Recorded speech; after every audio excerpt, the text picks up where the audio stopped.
பெற்றோராம் கடவுளிடமிருந்தும் அவர் தம் மைந்தராம் இயேசு கிறிஸ்துவிடமிருந்தும் முந்தினராகிய தூய ஆவியாரிடமிருந்தும் உங்களுக்கு அருளும் சமாதானமும் உண்டாவதாக.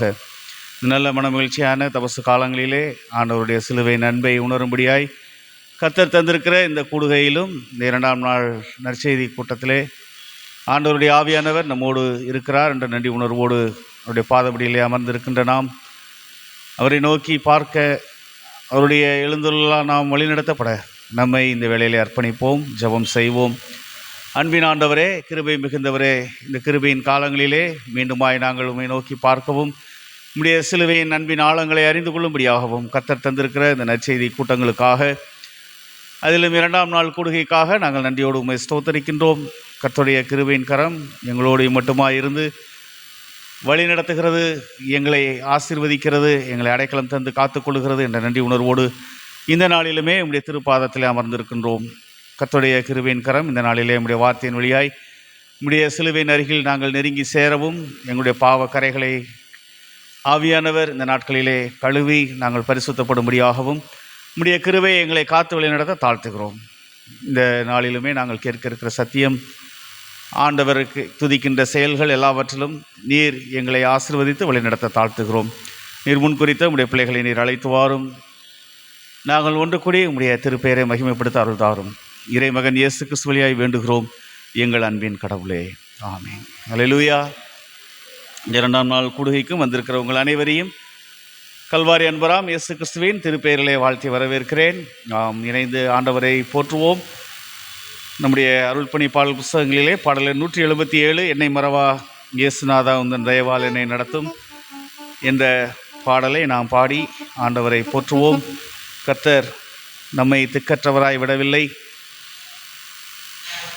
அவருடைய வலக்கரம் நம்மை பாதுகாக்கிறதா இருக்கிறது, அவருடைய பாசம் சிலுவையிலே வெளிப்பட்டிருக்கிறது என்பதை நாம் உணர்ந்தவர்களாய் நன்றியோடு நாம் ஆண்டவரை போற்றுவோம். பாடல் 177 உற்சாகமாக நாம் கரங்களை தட்டி ஆண்டவருடைய திருப்பெயரை நாம் துதித்து பாடி மகிமைப்படுத்துவோம்.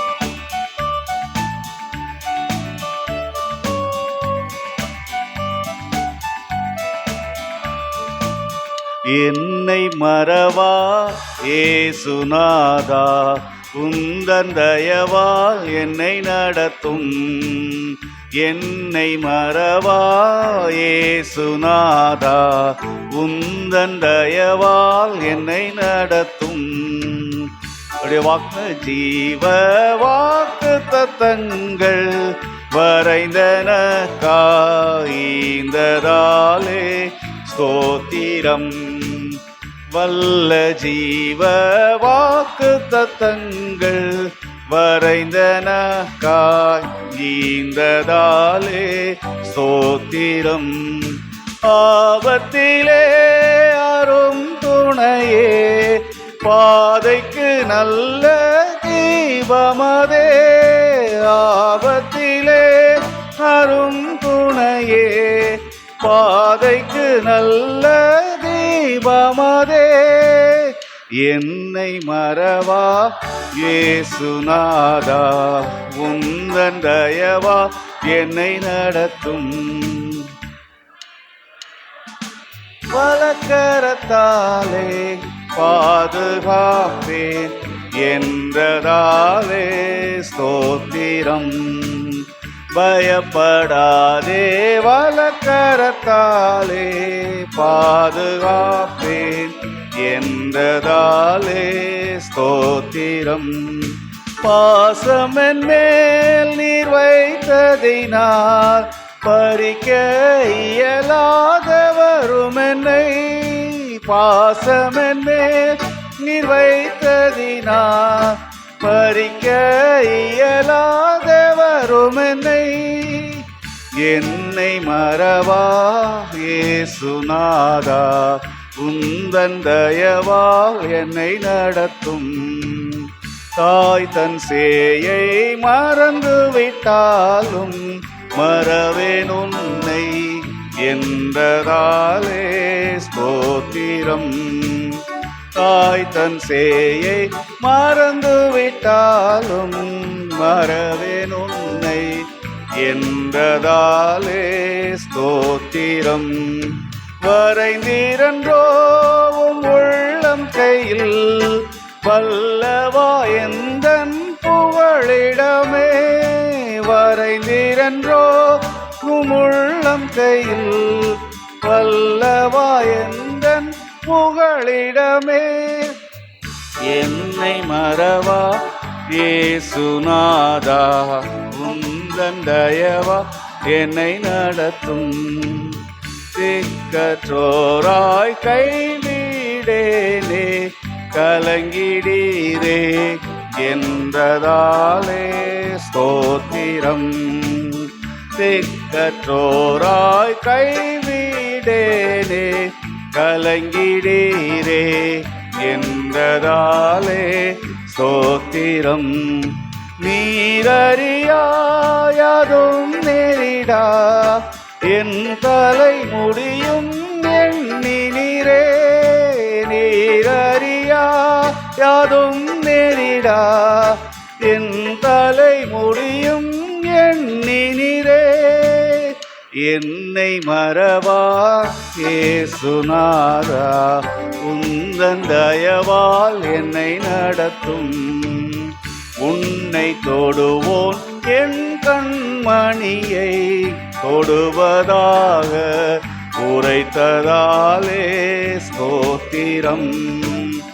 உன்னை தொடுவோன் என் கண்மணியை தொடுவதாக உரைத்ததாலே ஸ்தோத்திரம். அக்கேனியின் மதிலாக அன்பரே என்னை காத்திடுமே. அக்கினியின் மதிலாக அன்பரே என்னை காத்திடுமே. என்னை மறவா இயேசுநாதா உந்தன் தயவா என்னை நடத்தும். உனக்கெதிரா எழும்பும் ஆயுதம் வாய்த்திடாதே என்றதாலே ஸ்தோத்திரம். உனக்கெதிராய் எழும்பும் ஆயுதம் வாய்த்திடாதே என்றதாலே ஸ்தோத்திரம். பறந்திடுமே உம் நாமத்திலே பரனே எனக்காய் ஜெய கொடியே.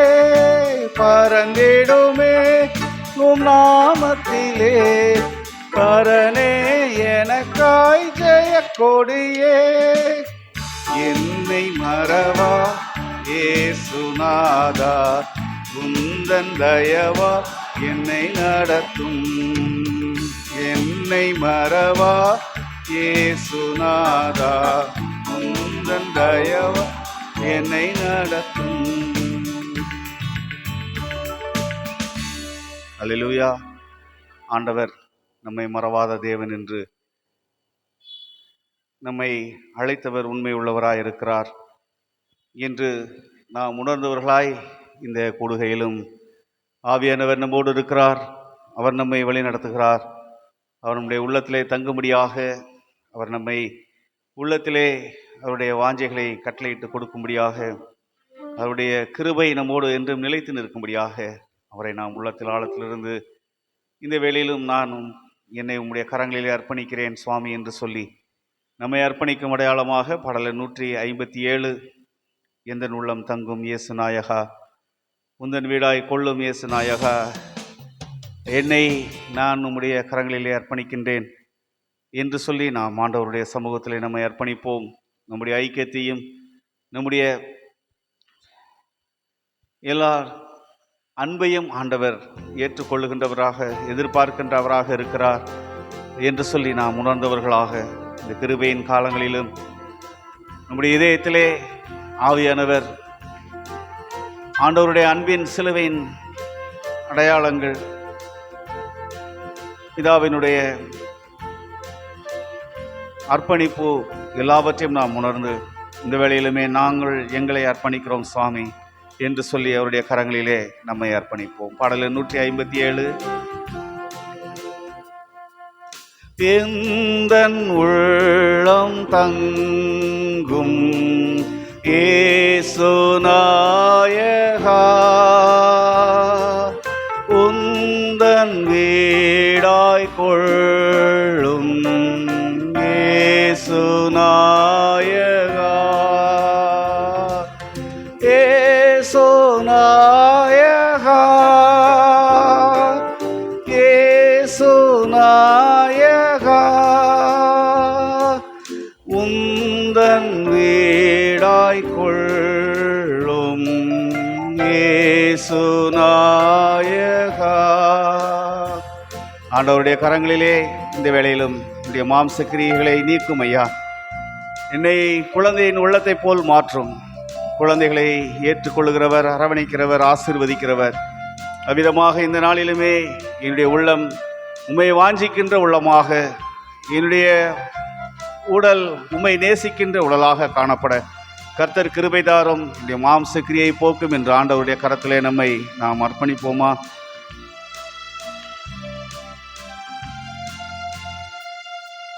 மாம்ச கிரியை போக்கும் இயேசு நாயகா, குழந்தை உள்ளமாக்கும் இயேசு நாயகா, இயேசு நாயகா, இயேசு நாயகா, குழந்தை உள்ளமாக்கும் இயேசு நாயகா. இந்த உலகத்தின் இச்சைகள், உலகத்தின் பாவங்கள் நம்மை திரும்ப திரும்ப இடறி விழுந்து நம்மை ஆண்டவரிடத்திலிருந்து பிரிக்கின்ற செயல்களிலிருந்து அவருடைய கிருபையை விட்டு விடாமல் நம்மை கரம் பிடித்து வழிநடத்துகின்ற கடவுளிடத்திலே நம்மை நாம் அர்ப்பணிப்போம். அவருடைய கிருபைக்காக, ஆண்டவரே உடைய கிருபையை என்னை விட்டு விழுகாமல் என்னை விட்டு விடாது பாதுகாக்கும் என்று சொல்லி அவருடைய கரங்களை நாம் பற்றி கொண்டவர்களாக, அவருடைய கிருபை மாறாத கிருபையாய் இருக்கிறது என்று நாம் ஆண்டவரிடத்திலே நம்மை நாம் அர்ப்பணிப்போம். திரும்ப வீழாது காரும் இயேசு நாயகா, கிருபை இழாது காரும் இயேசு நாயகா, இயேசு நாயகா, இயேசு நாயகா, கிருபை இழாது காரும் இயேசு நாயகா. ஆண்டவர் இந்த வேளையிலும் நம்முடைய உள்ளத்தை கேட்கின்றவராக, நம்முடைய அந்தஸ்தை அல்ல, ஆசையை அல்ல, உன்னை எனக்கு தா என்று சொல்லி ஆண்டவர் கேட்கின்ற அவருடைய அன்பை நாம் உணர்ந்தவர்களாய் இனி நாளல்ல ஆண்டவரே, உம்முடைய ஆவியானவரே என்னில் தங்குவீராக, உம்முடைய ஆவியானவரே என்னை வழி நடத்துவீராக, உம்முடைய ஆவியானவரே எங்களை ஆசீர்வதித்து வழி நடத்துவீராக என்று சொல்லி இந்த வேளையிலுமே என்னை நான் உமக்கு தருகிறேன் சுவாமி. என் உள்ளத்தை முற்றிலுமாக உமக்கு கொடுக்கிறேன். இந்த உலகத்தின் வாஞ்சைகள் அல்ல, இந்த உலகத்தின் ஆசைகள் அல்ல, இந்த உலகத்தின் இச்சைகள் அல்ல என்று சொல்லி நம்மை நாமே ஆண்டவருடைய கரத்தில் இந்த வேளையிலும் நம்முடைய உள்ளத்தை புதுப்பிக்கும் உள்ளமாக, குழந்தை உள்ளமாக ஆக்கும் என்று சொல்லி ஆண்டவரை நோக்கி நாம் வேண்டி நம்மை நாம் அர்ப்பணிப்போம். என்னை உமக்கு தந்தேன் இயேசு நாயகா, இனி நான் அல்ல நீரே இயேசு நாயகா, இயேசு நாயகா, நாயகா, இனி நான் அல்ல நீரே இயேசு நாயகா. ஏதோ உதட்டளவில் அல்ல, நம் உள்ளத்தின் ஆழத்திலிருந்து மீண்டுமாய் ஆண்டவரை நோக்கி என்னையே நான் அர்ப்பணிக்கிறேன் சுவாமி. ஏதோ வெறும் வாயின் வார்த்தைகளால், ஏதோ பாடல்களால் நாங்கள் உம்மை துதித்து எங்களை அர்ப்பணிப்பது அல்ல சுவாமி. முற்றிலுமாய் என்னை நானே உணர்ந்தவளாக ஆண்டவரே உம்முடைய கரங்களிலே என்னுடைய உள்ளத்தை தருகிறேன். உம்முடைய சிலுவை நன்மை உணர்கிறேன். நீ சிந்தின இரத்தத்தை நான் கண்ணோக்கி பார்க்கிறேன். ஆவியானவரே, இனி நான் அல்ல, உம்முடைய கிருபையும் உம்முடைய அன்பும் எங்களை காத்து வழி நடத்தட்டும் என்று சொல்லி நாம் நன்றியோடு மீண்டும் இந்த சரணத்தை நான் பாடுவோம். இந்த வேளையிலும் நாம் உணர்ந்தவர்களாக என்னை உமக்கு தருகிறேன் என்று ஆண்டவருடைய கரத்திலே நம்மை நாம் அர்ப்பணிப்போம். என்னை உமக்கு தந்தேன் இயேசு நாயகா, இனி நான் அல்ல நீரே இயேசு நாயகா, இயேசு நாயகா, இயேசு நாயகா, இனி நான் அல்ல நீரே இயேசு நாயகா. ஆம் சுவாமி, வேளையிலும் எங்களை நாங்கள் முற்றிலுமாய் உம்முடைய கரங்களிலே அர்ப்பணிக்கின்றோம். உம்முடைய கல்வாரின் அன்பை நாங்கள் இந்த வேளையிலே நோக்கி பார்க்கின்றோம். நீர் எங்களை அழைத்த அழைப்பு, நீர் எங்களுக்காக சிந்தின ரத்தம், இந்த நாளிலுமே உம்முடைய ஆசீர்வாதங்களினாலும் உம்முடைய அடைக்கலத்தினாலும் நாங்கள் நிறைந்து நின்று ஆண்டவரை துதிக்கின்ற கிருபைகளை எங்களுடைய உள்ளத்திலே தந்திருக்கிறீர் என்ற நன்றியோடு நாம் யாவரும் ஒரு நிமிடம் எழுந்து நின்று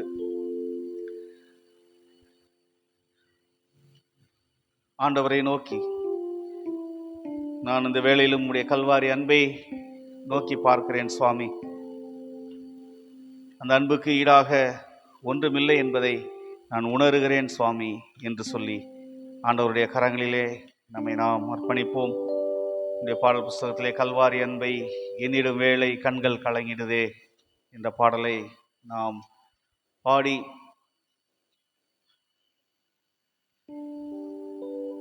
பாரீர் கெத்செமனே என்ற பாடலை நாம் பாடி நாம் ஆண்டவருடைய கரங்களிலே நம்மை நாம் அர்ப்பணிப்போம். கர்த்தர் பாடல் எண் 153 அவருடைய குரல் நமக்காக, இந்த உலகத்தின் மீட்புக்காக, ஒரு படைத்த படைப்பின் விடுதலைக்காக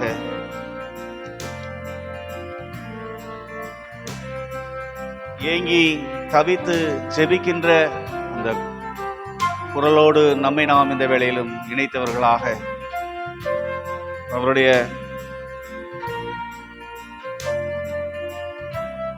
பாடுகள் நமக்காக என்பதை நாம் உணர்ந்து இந்த வேளையிலும் நம்மை நாமே அவருடைய கரங்களிலே அர்ப்பணித்து அவருக்கென்று நாம் சாட்சிகளாக வாழும்படியாக இந்த வேளையிலும் ஆவியானவர் நம்மோடு இடைபடும்படியாய் நம்மை தாழ்த்துவோம்.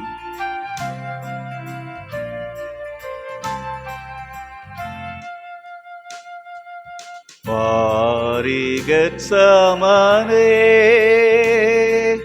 பூங்காவில் என் நேசரே, பாவி எனக்காய் வேண்டுதல் செய்திடும் சத்தம் தொனித்திடுதே, பாவி எனக்காய் வேண்டுதல் செய்திடும் சத்தம் தொனித்திடுதே. ஆண்டவருடைய தேகம்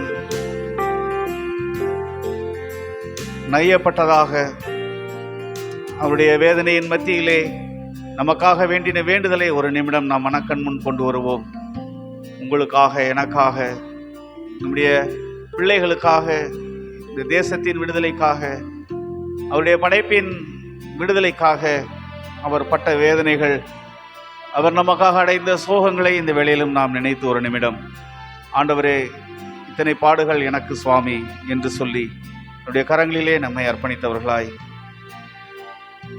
அவருடைய வேதனைகளை நாம் கண்டு நமக்காகப்பட்ட வேதனைக்காய் அவரை நோக்கி துதிப்போம். தேகமெல்லாம் வருந்தி சோகம் அடைந்தவரால், தேகமெல்லாம் வருந்தி சோகம் அடைந்தவரால், தேவாதி தேவன் ஏகசூதன் படும் பாடுகள் எனக்காக, தேவாதி தேவன் ஏகசூதன் படும் பாடுகள் எனக்காக, பாரில் கெத்செமனே பூங்காவில் என் நேசரே, பாவி எனக்காய் வேண்டுதல் செய்தேடும் சத்தம் தொனித்திடுதே, பாவி எனக்காய் வேண்டுதல் செய்தேடும் சத்தம் தொனித்திடுதே. அப்பாய் பாத்திரமே நீக்கும் நின் சித்தமானார், அப்பாய் பாத்திரமே நீக்கும் நின் சித்தமானார், எப்படியும் சித்தம் செய்ய என்னை தத்தம் செய்தேன் என்றாரே, எப்படியும் சித்தம் செய்ய என்னை தத்தம் செய்தேன் என்றாரே, பாரில் கெத்செமனே பூங்காவில் என் நேசரே, பாவி எனக்காய் வேண்டுதல் செய்திடும் சத்தம் தொனித்திடுதே, இரத்தத்தின் வேர்வையாலே மெத்தவுமே நனைந்தே, இம்மா வேர்வையாலே மெத்தவுமே நனைந்தே, இம்மானுவேலன் உள்ளம் உருகியே வேண்டுதல் செய்தனரே, இம்மானுவேலன் உள்ளம் உருகியே வேண்டுதல் செய்தனரே, பாரில் கெத்செமனே பூங்காவில் என் நேசரே, பாவி எனக்காய் வேண்டுதல் செய்திடும் சத்தம் தொனித்திடுதே. ஆண்டவரோடு சேர்ந்து இந்த காலங்கள் நாம் ஜெபிக்கும்படியாக ஒரு 3 முறை தாங்கொண்ணா வேதனையால் தன்னுடைய பிதாவை நோக்கி வேண்டினதை நாம் உணர்ந்தவர்களாய் இந்த காலங்களும் நம்முடைய வாழ்க்கையில் ஜெப காலங்களாக அவரோடு இணைந்து நாம் ஜெபித்து நம்முடைய தேசத்திற்காக, நம்முடைய திருச்சபைகளுக்காக, இந்த உலகத்தின் மீட்புக்காக, இன்னுமாய் அவருடைய வருகையிலே அநேகர் ரட்சிக்கப்படும்படியாக கர்த்தர் அழைத்த அழைப்பை, அதற்காக வேண்டின வேண்டுதலை நாம் நினைவு கூர்ந்தவர்களாய் இந்த வேளையிலும் நாம் ஜெபத்தோடு அவரோடு இணைந்து நாம் இந்த காலங்களிலே நாம் ஜெபிக்கும்படியாக அவர் அழைத்த அழைப்பை நாம் உணர்ந்தவர்களாய் ஆண்டவருடைய கரத்திலே நம்மை நாம் அர்ப்பணிப்போம். மும்முறை தரை மீதே தாங்கொண்ணா வேதனையால், மும்முறை தரை மீதே தாங்கொண்ணா வேதனையால், முன்னவன் தாமே வீழ்ந்து ஜெபித்தாரே பாதக மீட்போரவே. முன்னவன் தாமே வீழ்ந்து ஜெபித்தாரே பாதகர் மீட்போரவே. மாறி கெத்சமனே பூங்காவில் என் நேசரே பாவி எனக்காய் வேண்டுதல் செய்திடும் சத்தம் தொனித்திடுதே. பாவி எனக்காய் வேண்டுதல் செய்திடும் சத்தம் தொனித்திடுதே. அன்பின் அருள் மொழியால் ஆறுதல் அளிப்பவர். அன்பின் அருள் மொழியால் ஆறுதல் அளிப்பவர். துன்ப வேளையில் தேற்றுவாரின்றே நொந்து அலறுகிறார். துன்ப வேளையில் தேற்றுவாரின்றியே நொந்து அலறுகிறார். பாரிர் கெத்சமனே பூங்காவில் என் நேசரே பாவி எனக்காய் வேண்டுதல் செய்திடும் சத்தம் தொனித்திடுதே. பாவி எனக்காய் வேண்டுதல் செய்திடும் சத்தம் தொனித்திடுதே. என்னையும் தம்மை போல மாற்றும் நேசத்தை என்னையும் தம்மை போல மாற்றும் நேசத்தை எண்ணி எண்ணியே உள்ளம் கனிந்து நான் என்றும் புகழ்ந்திடுவே. எண்ணி எண்ணியே உள்ளம் கனிந்து நான் என்றும் புகழ்ந்திடுவே. பாரித் கெத்சமனே பூங்காவில் என் நேசரே பாவி எனக்காய் வேண்டுதல் செய்திடும் சத்தம் தொனித்திடுதே. பாவி எனக்காய் வேண்டுதல் செய்திடும் சத்தம் தொனித்திடுதே. ஆமாண்டவரே, உலகத்தின் பாடுகளிலிருந்து எங்களை விடுவிக்கும்படியாக விடுமையான சமாதானம் எங்களை சூழ்ந்து கொள்ளும்படியாக நீர் கெத்செமனேயிலே ஜெபித்தீரே, அதை நாங்கள் உணர்கிறோம். இந்த கூடுகையிலும் உடைய ஆவியானவர் எங்களோடு இருந்து எங்களுடைய வேண்டுதல்களை எங்களுடைய துதிகளை இரக்கமாய் ஏற்று இந்த வேளையிலும் உடைய பிரசன்னத்தினால் எங்களை வழி நடத்துகிற தயவுக்காக நன்றியோடு நாங்கள் உண்மை ஸ்தோத்தரிக்கிறோம். உடைய சிலுவையின் அன்பை நீர் எங்களுக்காகப்பட்ட பாடுகளை நாங்கள் இந்த காலங்களிலே உணரவும் எங்களை நாங்களே அர்ப்பணிக்கவும் உம்முடைய பிள்ளைகளாக நாங்கள் மாறவும் ஆவியானவர் தொடர்ந்து உம்முடைய வார்த்தையினாலும் உம்முடைய வல்லமையுள்ள செயல்களினாலும் எங்களை ஆசீர்வதித்து வழிநடத்தும்படியாக நாங்கள் ஜெபிக்கிறோம். உம்முடைய கரங்களிலே இந்த வேலையை அர்ப்பணிக்கின்றோம். இறைமகன் இயேசு கிறிஸ்து வழியாய் வேண்டுகிறோம் எங்கள் அன்பின் கடவுளே, ஆமென். அல்லேலூயா, அல்லேலூயா. கர்த்தர் நம்மை இந்த கிருபையின் காலங்களிலே கூடவும் அவருடைய நாமத்தை மகிமைப்படுத்தவும் கிருபை செய்தது எண்ணி ஆண்டவரை ஸ்தோத்தரிக்கிறேன். ஒரு திருமறை பாடம் படிப்போம். அதை தொடர்ந்து மத்தியில் இருக்கின்ற பெத்தேல் ஜெபகோபுர ஊழியரும் அதனுடைய ஸ்தாபகருமாக இருக்கின்ற அருமையான ஐயா சுவிசேஷகர் டேனியல் பால் அவர்கள் கர்த்தருடைய வார்த்தையை நம்மத்தில் பகிர்ந்து கொள்வார்கள்.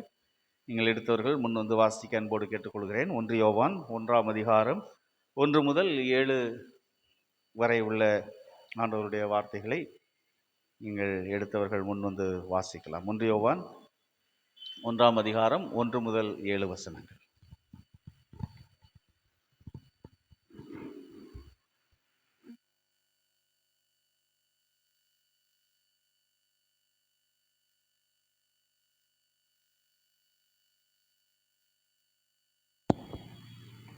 வாசிக்கும்படியாக தெரிந்து கொள்ளப்பட்ட வேத பாடம் 1 யோவான் 1ஆம் அதிகாரம் 1 முதல் 7 வரை. 1 யோவான் 1ஆம் அதிகாரம் 1 முதல் 7 வரை. ஆதி முதல் இருந்ததும் நாங்கள் கேட்டதும் எங்கள் கண்களினாலே கண்டதும் நாங்கள் நோக்கி பார்த்ததும் எங்கள் கைகளினாலே தொட்டதுமாயிருக்கிற ஜீவ வார்த்தையை குறித்து உங்களுக்கு அறிவிக்கிறோம். அந்த ஜீவன் வெளிப்பட்டது, பிதாவினிடத்தில் இருந்ததும் எங்களுக்கு வெளிப்பட்டதுமான நித்தியமாயிருக்கிற அந்த ஜீவனை நாங்கள் கண்டு அதை குறித்து சாட்சி கொடுத்து அதை உங்களுக்கு அறிவிக்கிறோம். நீங்களும் எங்களோட ஐக்கியம் உள்ளவர்களாகும்படி நாங்கள் கண்டும் கேட்டும் இருக்கிறதை உங்களுக்கும் அறிவிக்கிறோம். எங்களுடைய ஐக்கியம் பிதாவோடும் அவருடைய குமாரனாகிய இயேசு கிறிஸ்துவோடும் இருக்கிறது. உங்கள் சந்தோஷம் நிறைவாயிருக்கும்படி இவைகளை உங்களுக்கு எழுதுகிறோம். தேவன் ஒளியாயிருக்கிறார், அவரில் எவ்வளவேனும் இருள் இல்லை. இதை நாங்கள் அவரிடத்தில் கேட்டு உங்களுக்கு அறிவிக்கிற விசேஷமா இருக்கிறது. நாம் அவரோடு ஐக்கியப்பட்டவர்கள் என்று சொல்லியும் இருளிலே நடக்கிறவர்களாய் இருந்தால் சத்தியத்தின்படி நடவாமல் பொய் சொல்லுகிறவர்களாய் இருப்போம். அவர் ஒளியில் இருக்கிறது போல நாமும் ஒளியிலே நடந்தால் ஒருவரோடொருவர் ஐக்கியப்பட்டிருப்போம். அவருடைய குமாரனாகிய இயேசு கிறிஸ்துவின் இரத்தம் சகல பாவங்களையும் நீக்கி நம்மை சுத்திகரிக்கும். வாசிக்கும்படியாக தெரிந்து கொள்ளப்பட்ட வேத பாடம் வாசித்து முடிந்தாயிற்று.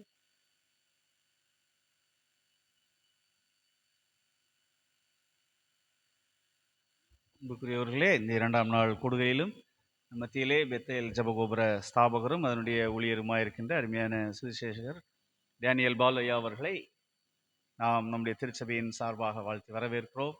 அருமையான ஐயா அவர்கள் இந்த வேளையிலே கடவுளுடைய வார்த்தையை நம் மத்தியிலே பகிர்ந்து கொள்வார்.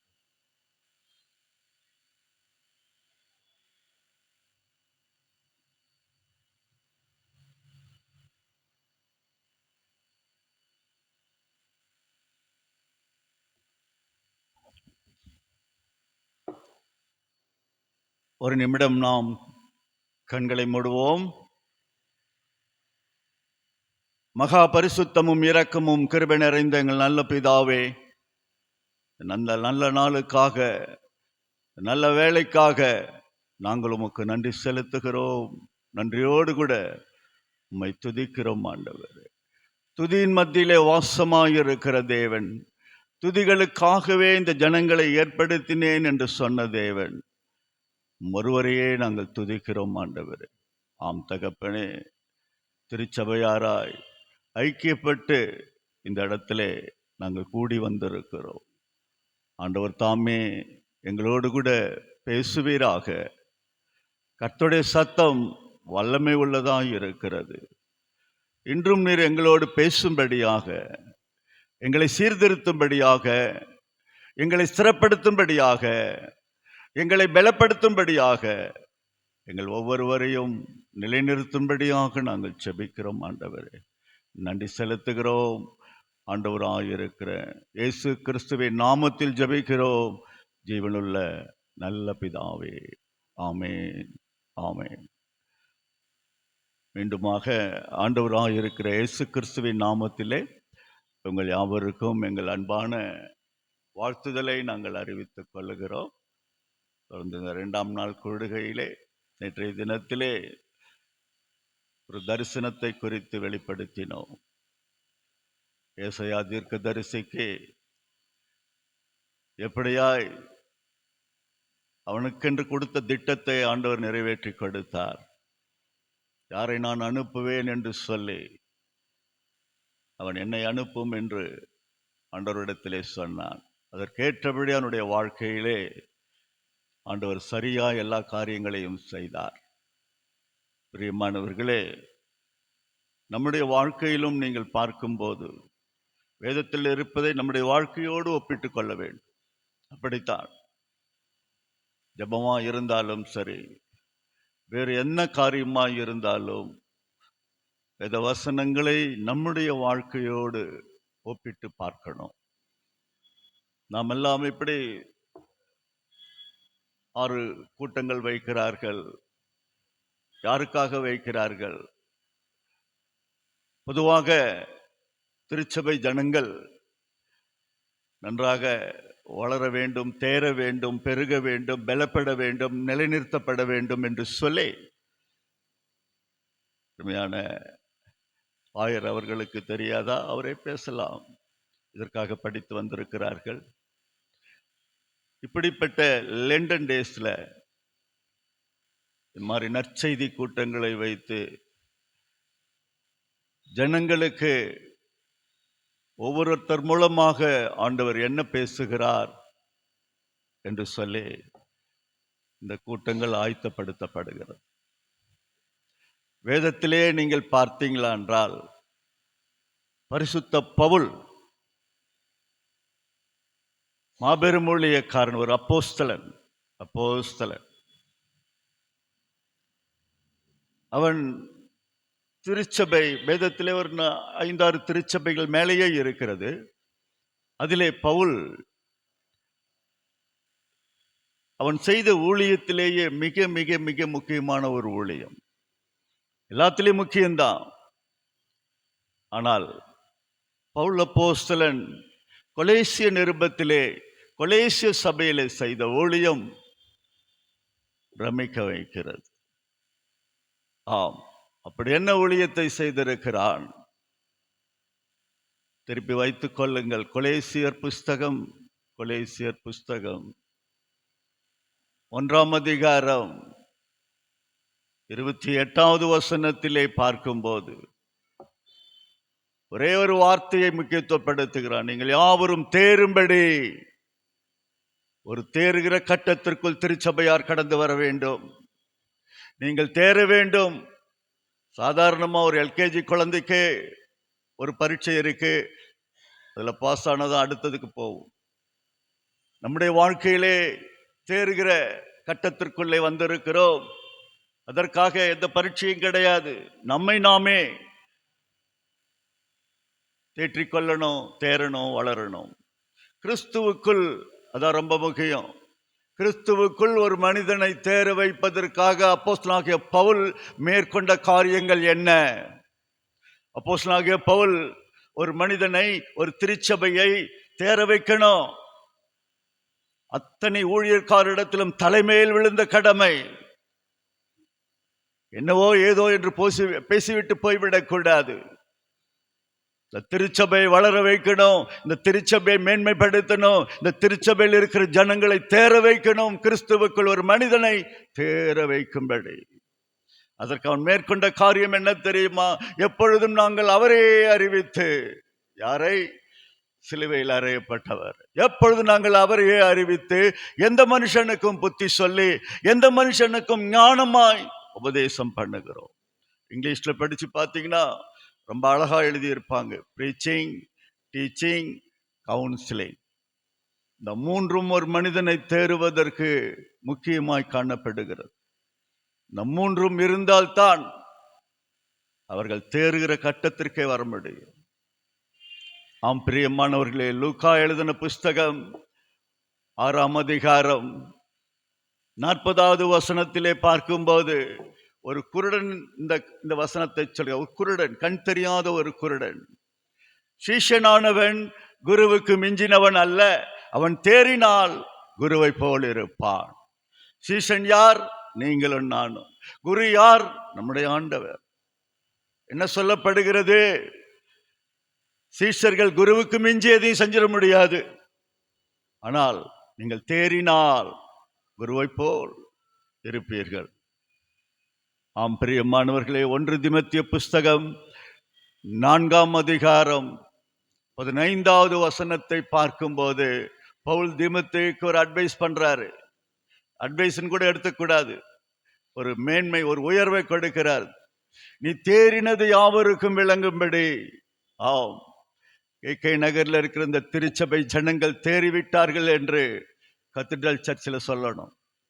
இன்னும் பல திருச்சபைகள் மதுரை திருமண்டலத்தில் இந்த திருச்சபை தேறிவிட்டது, இந்த திருச்சபை வளர்ந்து விட்டது, இந்த திருச்சபையிலே இன்னுமாக அதிகமாய் மேன்மை அடைந்தவர்கள் தேறினவர்கள் இருக்கிறார்கள். நீ தேறினது யாவருக்கும் விளங்கும்படி சிந்தையிலே நிலைத்திரு. ஸ்டெட்ஃபாஸ்ட் மைண்ட்னு சொல்லுவாங்க, நிலைத்திருக்கிற சிந்தை. கிறிஸ்துவனுடைய சிந்தை 3 விதமான சிந்தை. அதிலே முதலாவது சிந்தை என்னவென்று பார்க்கும்போது பாடுபடுகிற சிந்தை. இந்த நாள் முழுவதும் 40 நாள் அளவும் அவருடைய பாடுகளை குறித்து இந்த பாடுபடுகிற சிந்தை நமக்குள் இருந்தாதான். நீங்க புதிய ஏற்பாட்டில் எங்க வேணாலும் பாருங்க, புதிய ஏற்பாட்டில் ஆசீர்வாதம் என்ற வார்த்தை ரொம்ப குறைவா தான் இருக்கும். பழைய ஏற்பாட்டில் பார்த்தீங்கன்னா ஒவ்வொரு சாப்டருக்கும் இருக்கும் ஆசீர்வாதம் ஆசீர்வாதம் ஆசீர்வாதம். ஆனால் புதிய ஏற்பாட்டிலே நீங்கள் ஆசீர்வாதம் பெற வேண்டும் என்றால் பாடுகளின் மத்தியில் தான் பெற்றுக்கொள்ள முடியும். அதனால் தான் அதில் ஆசீர்வாதம் என்ற வார்த்தை மிக குறைந்த விதத்தில் எழுதப்பட்டு இருக்கு. ஆம், நீ தேறினது யாவருக்கும் முதலாவது பாடுபடுகிற சிந்தை, இரண்டாவது தாழ்மையின் சிந்தை. ஆண்டவரை போல ஆண்டவர் நம்மிடத்திலே சொன்னது என்ன தெரியுமா? நீங்கள் சாந்தமும் மன தாழ்மையும் உடையவர்கள், என்னிடத்திலே கற்றுக்கொள்ளுங்கள், என்னிடத்திலே கற்றுக்கொள்ளுங்கள். தாழ்மையின் சிந்தை. மூன்றாவது நிலைத்திருக்கிற சிந்தை. கிறிஸ்துவ மார்க்கத்திலே, கிறிஸ்துவ ஐக்கியத்திலே நாம் என்றென்றும் நிலைத்திருக்கணும். அந்த நிலைத்திருக்கிற சிந்தை ஒவ்வொரு மனிதனுக்கும் ஒவ்வொரு மனுஷிக்கும் வர வேண்டும். ஆம் பிரியமானவர்களே, இந்த நாளிலே நாம் சிந்திக்க போகிறது ஒரு ஃபேமிலி சப்ஜெக்ட். சொல்றதுக்குள்ள எல்லாமே நான் முன்னாடியே சொல்லிட்டேன். எதுவாக இருந்தாலும் நம்முடைய வாழ்க்கையோடு அதை பிரயோஜனப்படுத்திக் கொள்ளவே. என் குடும்பத்தை தான் சொன்னாங்க, அவங்கள தான் சொன்னாங்க, இவங்கள தான் சொன்னாங்க. இல்லை இல்லை, உங்கள் குடும்பத்திற்காக வேதம் எழுதப்படவில்லை. நாம் சம்பந்தப்படுத்துகிறோம், அவ்வளவுதான். அதனால் உங்கள் குடும்பத்தை காட்டி இந்த வேதத்திலே சொல்லப்பட்டு இருக்கிறது ஒருவரும் சொல்லாமல் இருப்பாராக. ஆகையினால் இந்த நாளிலே ஒரு ஐக்கியத்தை குறித்து சிந்திக்க போகிறோம். நேற்றைய தினத்திலேயே அந்த சேராபீன்கள் நம்மளை நினைப்பூட்டியது ஒரு ஐக்கியம். ஒருவருக்கொருவர், இன்றும் கூட நாம் சபை ஐக்கியத்தில் தான் இருக்கிறோம். இன்று இயேசுவோடு இருக்கிற ஐக்கியம் எப்படி இருக்கணும்? எப்படிப்பட்ட ஐக்கியத்தை தேவன் விரும்புகிறார்? வேதம் என்ன சொல்லுகிறது? பிரியமானவர்களே, இந்த இயேசு என்ற ஐக்கியத்திலே நீங்கள் பிணைக்கப்பட்டீர்கள், இணைக்கப்பட்டீர்கள். இயேசுவோடு இந்த என்ன ஐக்கியத்தில் இருந்தால் ஆண்டவர் எங்களுக்கு விடுதலை கொடுப்பார். கரெக்டா சொல்ல போனா 3 குடும்பங்கள், 3 ஐக்கியங்கள், 3 விடுதலைகள். ஒரு குடும்பம் எந்த ஐக்கியத்தில் இருந்தால் என்ன விடுதலை கிடைக்கும் என்பதுதான் வேதத்திலிருந்து நாம் பார்க்க போகிறோம். இந்த குடும்பங்களை எடுக்கிறதுக்கே நான் ரொம்ப கஷ்டப்பட்டேன். எந்த குடும்பத்தை எடுக்க வேண்டும், அந்த குடும்பம் எந்த ஐக்கியத்திலே இருக்க வேண்டும், அவர்கள் என்ன விடுதலை பெற்றார்கள், அதைத்தான் நாம் இந்த நாளிலே சிந்திக்க போகிறோம். இன்று நாம் தியானத்திற்காக எடுத்துக்கொண்ட ஒரு வேத வசனம் 1 கொரிந்தியர் புஸ்தகம் 1ஆம் அதிகாரம் 9வது வசனத்திலே பார்க்கும்போது, தம்முடைய குமாரனும் நம்முடைய கர்த்தராயிருக்கிற இயேசு கிறிஸ்துவோடு கூட நீங்கள் ஐக்கியம் வைத்துக் கொள்ளும்படி உங்களை அழைத்த தேவன் உண்மை உள்ளவர். ஒரு அழகான வசனம், நிறைய சத்தியங்கள் நிறைந்த ஒரு வசனம் அது. அந்த வசனத்திற்குள்ளே பல சத்தியங்கள் அடங்கி இருக்கிறது. அதுல பிரதானமாய் பார்க்கும்போது, தம்முடைய குமாரன் யார், நம்முடைய கர்த்தர் யார், எதற்காக நம்மளை அழைத்திருக்கிறார், அந்த உண்மையான அழைப்பு என்ன, இதுதான் பிரதான அழைப்பு. இதுக்கப்புறம் தான் மற்ற அழைப்பு, ஊழிய அழைப்பு, மற்ற அழைப்பெல்லாம் இதுக்கு பின்னாடி தான். இந்த அழைப்புல நாம் இருந்தாதான் மற்ற அழைப்புகள் உங்களை பின்பற்றி வரும். நம்முடைய குமாரனோடு நீங்கள் ஐக்கியம் வைத்துக் கொள்ள வேண்டும் என்று தேவன் விரும்புகிறார். நம்முடைய கர்த்தராயிருக்கிற இயேசு கிறிஸ்துவோடு கூட நீங்கள் ஐக்கியம் வைத்துக் கொள்ளும்படி. ஆம், இந்த இயேசுவோடு இருக்கிற ஐக்கியம் நாம் எப்படிப்பட்ட ஐக்கியத்தில் இருக்க வேண்டும் என்று வேதம் விரும்புகிறது. எல்லாரும் ஐக்கியத்தில் தான் இருக்கிறோம். யாரும் ஐக்கியத்தை விட்டுவிடவும் இல்லை, விட்டுவிட போவதும் இல்லை. ஆனால் எப்படிப்பட்ட ஐக்கியத்திலே நாம் இருக்க வேண்டும் என்பதுதான் இந்த நாளுக்குரிய சத்தியம். ஆம் பிரியமானவர்களே, 3 குடும்பங்கள், 3 ஐக்கியங்கள், 3 விடுதலைகள். இந்த நாளிலே அதை குறித்து நாம் சிந்திக்க போகிறோம். பொதுவாக ஒரு ஃபேமிலி சப்ஜெக்ட் வந்தா நிறைய பேரை நாம் பார்க்கிறோம், போறோம், வரோம். ஆனால் ஒரு தனிப்பட்ட ஒரு குடும்பத்தை குறித்து நாங்கள் சொல்லவில்லை. ஏனால் அது வரக்கூடிய சப்ஜெக்ட் அப்படி அந்த மாதிரி இருக்கும். ஆகையினால் ஐக்கியத்திற்காகவே இந்த குடும்பத்தை நாங்கள் எடுத்திருக்கிறோம். ஆகையினால் அந்த குடும்பத்தில் என்ன செய்தார்கள், என்ன நடந்தது? எல்லா குடும்பத்திலும் பாருங்க, ஏதோ ஒன்று கர்த்தர் நிறைவேற்றி கொண்டிருக்கிறார். ஆம் பிரியமானவர்களே, நாம் வாசித்த வேத பகுதியை சற்று திருப்பி வைத்துக் கொள்ளுங்கள். First John chapter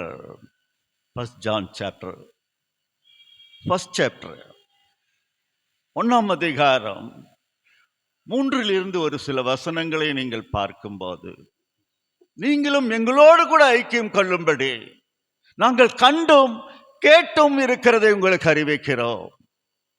யோவான் அப்போஸ்தலன் அன்போடு கூட உங்களை என்னையும் அழைக்கிறார். நீங்களும் எங்களோடு கூட ஐக்கியம் வைத்துக் கொள்ளுங்கள்.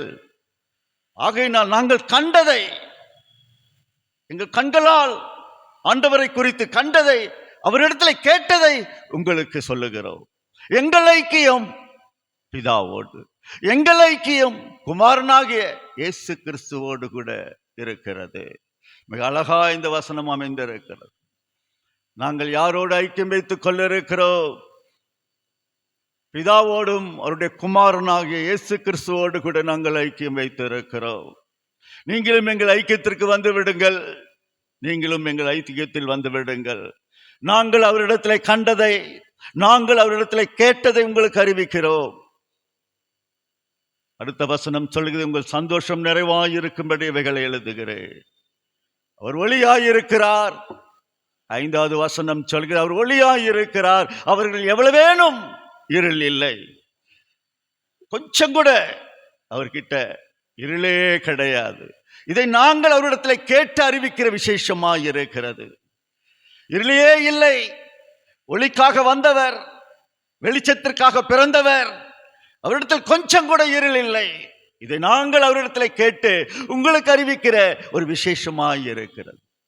ஆம், அவரோடு ஐக்கியப்பட்டு இருக்கிறோம் என்று சொல்லியும் கூட நாம் இருளிலே நடக்கிறவர்களாக இருந்தால், நான் இயேசுவின் ஐக்கியத்தில் தான் இருக்கிறேன், ஆனால் நம்முடைய நடைமுறைகள், பேச்சு எல்லாமே இருளை சுற்றியே இருளிலே நடக்கிறவர்களாக இருந்தால், ஆம், பொய் சொல்லுகிறவர்களாக இருப்போம், பொய் சொல்லுவர்களாக இருப்போம். அவர் ஒளியில் இருப்பதைப் போல நாமும் ஒளியிலே நடந்தால் ஒருவரோடு ஒருவர் ஐக்கியப்பட்டிருப்போம். மிக அழகான, என்ன சொல்றது, 3 வசனனாலும் ஒரு ஐக்கியத்தை மேன்மைப்படுத்தி இந்த அருமையான வசனங்களை நாம் படிக்கிறோம். பிரியமானவர்களே, இந்த ஐக்கியத்தை குறித்து அதிகமாய் யோவான் அப்போஸ்தலன் பிரமிக்கும்படி அப்படியே படிச்சுக்கிட்டே இருக்கலாம், அதை சிந்திச்சுக்கிட்டே இருக்கலாம். ஆம் பிரியமானவர்களே, இப்படியாய் ஐக்கியத்தை நாம் ஒரு சங்கீதத்திலே வாசித்திருக்கிறோம். சங்கீதம் 133வது சங்கீதம் 1வது வசனத்தை பார்க்கும்போது எல்லாருக்குமே தெரியும், இதோ சகோதரர்கள் ஒருமித்து வாசம் பண்ணுவது எவ்வளவு நன்மையாயிருக்கிறது, எவ்வளவு இன்பமாயிருக்கிறது. சகோதரர்கள் ஒருமித்து, அதுதான் திருச்சபை, அதுதான் திருச்சபை. ஆம், ஒரே சகோதரர்கள் ஒருமித்து வாசம் பண்ணுகிறோம், ஒருவரை ஒருவர் புரிந்து வாசம் பண்ணுகிறோம். எவ்வளவு நன்மை இது, எவ்வளவு நன்மை, மிக அழகாய் சொல்லப்பட்டு இருக்கிறது.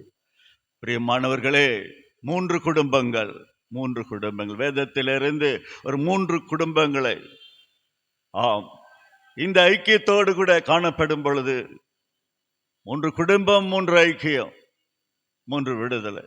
ஆம், நாம் அவருடைய ஐக்கியத்தில் இருக்கும்போது நம்மைத்தான் விடுவிப்பார். அவர் விடுதலையின் தேவன், அவர் விடுவிக்கிற தேவன். 1வது குடும்பம் நாம் எடுத்துக் கொள்ளப்படும் பொழுது, ரூத், நகோமி. ரொம்ப ரொம்ப இன்ட்ரெஸ்டிங் சாப்டர். பைபிள்ல ஒண்ணா வருவாங்க, அன்றாட வாழ்க்கையிலே ரொம்ப ரேர், ரொம்ப ரொம்ப ரேர். இந்தியாவும் பாகிஸ்தானும் ஒன்னாயிடுமான்னு கேட்டா அது கூட வாய்ப்பு இருக்கு. ஆனால் மாமியாரும் மருமகளும் ஒன்னாவாங்களான்னு கேட்டா ஐ டோன்ட் நோ. ஏன் இந்த சாபம்? எல்லாமே அறிந்தவர்கள் தானே, சத்தியத்தை தெரிந்தவர்கள் தானே, நாட்கணக்காக சத்தியத்தை கேட்கிறார்களே, எதற்காக அவர்கள் இரு பேர்களுள்ள பிரிவு ஏற்படுகிறது? எத்தனை குடும்பம் பிள்ளைகளை விட்டு பிரிந்து, எத்தனை குடும்பம். நான் I am only talking about the Christian family. கிறிஸ்துவ நானே பார்த்திருக்கேன். ஒண்ணுமே இல்லை. முன்மாதிரியாய் நிற்கிறார்கள். ரூத்தும் நகோமியும் முன்மாதிரியாய் நிற்கிறார்கள். ஒரு விக்கிரகத்திலிருந்து வாழ்ந்து வந்த ஒரு பெண். she is not a Christian. மோவாபிய விக்கிரகத்திலிருந்து ரூத் புஸ்தகத்தை திருப்பி வைத்துக் கொள்ளுங்கள். 1ஆம் அதிகாரத்தை திருப்பி வைத்துக் கொள்ளுங்கள். 3 பேர், மாமியார் நகோமி, மூத்த மருமகள் ஓர்பால், இளைய மருமகள் ரூத். 3 பேரும் அவர்கள் இருந்த இடத்தை விட்டு 3 பேருக்கும் புருஷர் இல்லை. விதவை. ஏமாற்றம். என்ன ஏமாற்றம்? புருஷன் இல்லாதது ஏமாற்றம். அவர்களுக்கு பிள்ளை இல்லாதது ஏமாற்றம். ஒரு ஏமாற்றப்பட்ட வாழ்க்கையிலே அவர்கள் நடந்து போய் கொண்டிருக்கிறார். அப்பொழுது நகோமி சொல்லுகிறாள், இன்னும் ஏன் என்னிடத்தில் ஐக்கியமாக இருக்கிறீர்கள்? திரும்பி போங்கள். பலமுறை சொல்லிவிட்டார். ரூத் புஸ்தகம் 1ஆம் அதிகாரம் 8வது வசனத்திலே முதல் முறையா சொல்றா, திரும்பி போங்கள். 11வது வசனத்திலே திரும்பி போங்கள். 12வது வசனத்திலே திரும்பி போங்கள். ஏன் என் கூட ஐக்கியமாக இருக்கிறீர்கள்? ஓர்பால், எப்படாப்பா இந்த என் மாமியார் இப்படி சொல்வார் என்று காத்திருந்தபடி ஓர்பால் என்ன செய்தால்? அழுகிறதை போல அழுதால், பாசாங்கு செய்தால், கையை பிடித்தால், முத்தமிட்டால், உலகத்திற்கு கடந்து போய்விட்டால். ஓர்பால் சாப்டர் க்ளோஸ். அவ்வளவுதான், அவருடைய வாழ்க்கை முடிஞ்சு போச்சு. ஆனால் ரூத் இன்றைக்கும் பேசப்படுகிறாள். அவ போகல. என் மாமியாரை விட்டுட்டு நான் எப்படி போக முடியும்? யார் என் மாமியாருக்கு ஆதரவு? யார் அவருக்கு ஆதரவு? எப்படி நான் எங்க வீட்டுக்கு போக முடியும்? அவ போகல. அவள் விடாமல் பற்றி கொண்டார். உன் சகோதரி போய்விட்டாலே நீயும் போய்விடு. இல்லை. அடிக்கடி சொல்லிட்டே இருந்ததுனால ரூத் என்ன சொன்னா தெரியுமா? 16வது வசனம் பாருங்க. விட்டு திரும்பி போவதை குறித்து என்னிடத்தில் பேச வேண்டாம். நீ போகும் இடத்திற்கு நானும் வருவேன், நீ தங்கும் இடத்திற்கு நானும் தங்குவேன். உம்முடைய ஜனம் என்னுடைய ஜனம், உம்முடைய தேவன் என்னுடைய தேவன். பேர்பட்ட வார்த்தை, பேர்பட்ட ஒரு வார்த்தை. நீங்க எங்க போறீங்களோ அங்கேயே இருப்பேன். நானு தங்குனீங்கன்னா அங்க தங்குவேன், போனீங்கன்னா அங்க வருவேன். பின்பற்றாமல் திரும்பி போவதை குறித்து பேச வேண்டாம். அதுல அவளுடைய எண்ணங்கள் என்ன? ரூத் எவ்வளவு பெரிய ஒரு பெண், முதிர்ச்சியாய். ஏமாற்றம், வாழ்க்கையில் மிகுந்த ஏமாற்றம். அந்த பெண்ணுக்கு மிகுந்த ஏமாற்றம். நீங்க எங்க மரணம் அடைகிறீங்களோ அங்கேயே நானும் மரணம் அடைந்து அடக்கம் பண்ணப்படுவேன். 2 பிரேத குழி கிடையாது, 2 கல்லறை கிடையாது, ஒரே கல்லறை, ஒரே பிரேத. எங்க நீங்க மறிக்கிறீங்களோ நானும் அங்க மறிச்சிருவேன். எங்க நீ அடக்கம் பண்ணப்படுகிறார்களோ நானும் அங்கே அடக்கம் பண்ணப்படுது. ஆமாம், இவ்வளவு துணிச்சலா இந்த மாதிரி எந்த மருமகளும் பேசியது கிடையாது. சும்மா ஒரு மாடலுக்கு கூட பேசினது கிடையாது. அப்படியா இந்த வசனம் அவ்வளவு அழகாய் அவள் வருவதிலே 18ஆம் வசனம் சொல்லுகிறது. அவள் வருவதிலே உறுதியாகி இருப்பதை பார்த்து வேற ஒண்ணுமே பேச முடியல. மாமியார் ஒண்ணுமே முடியல. அப்படிதான் இந்த ரூத்தின் வாழ்க்கை ஆரம்பமாகும்.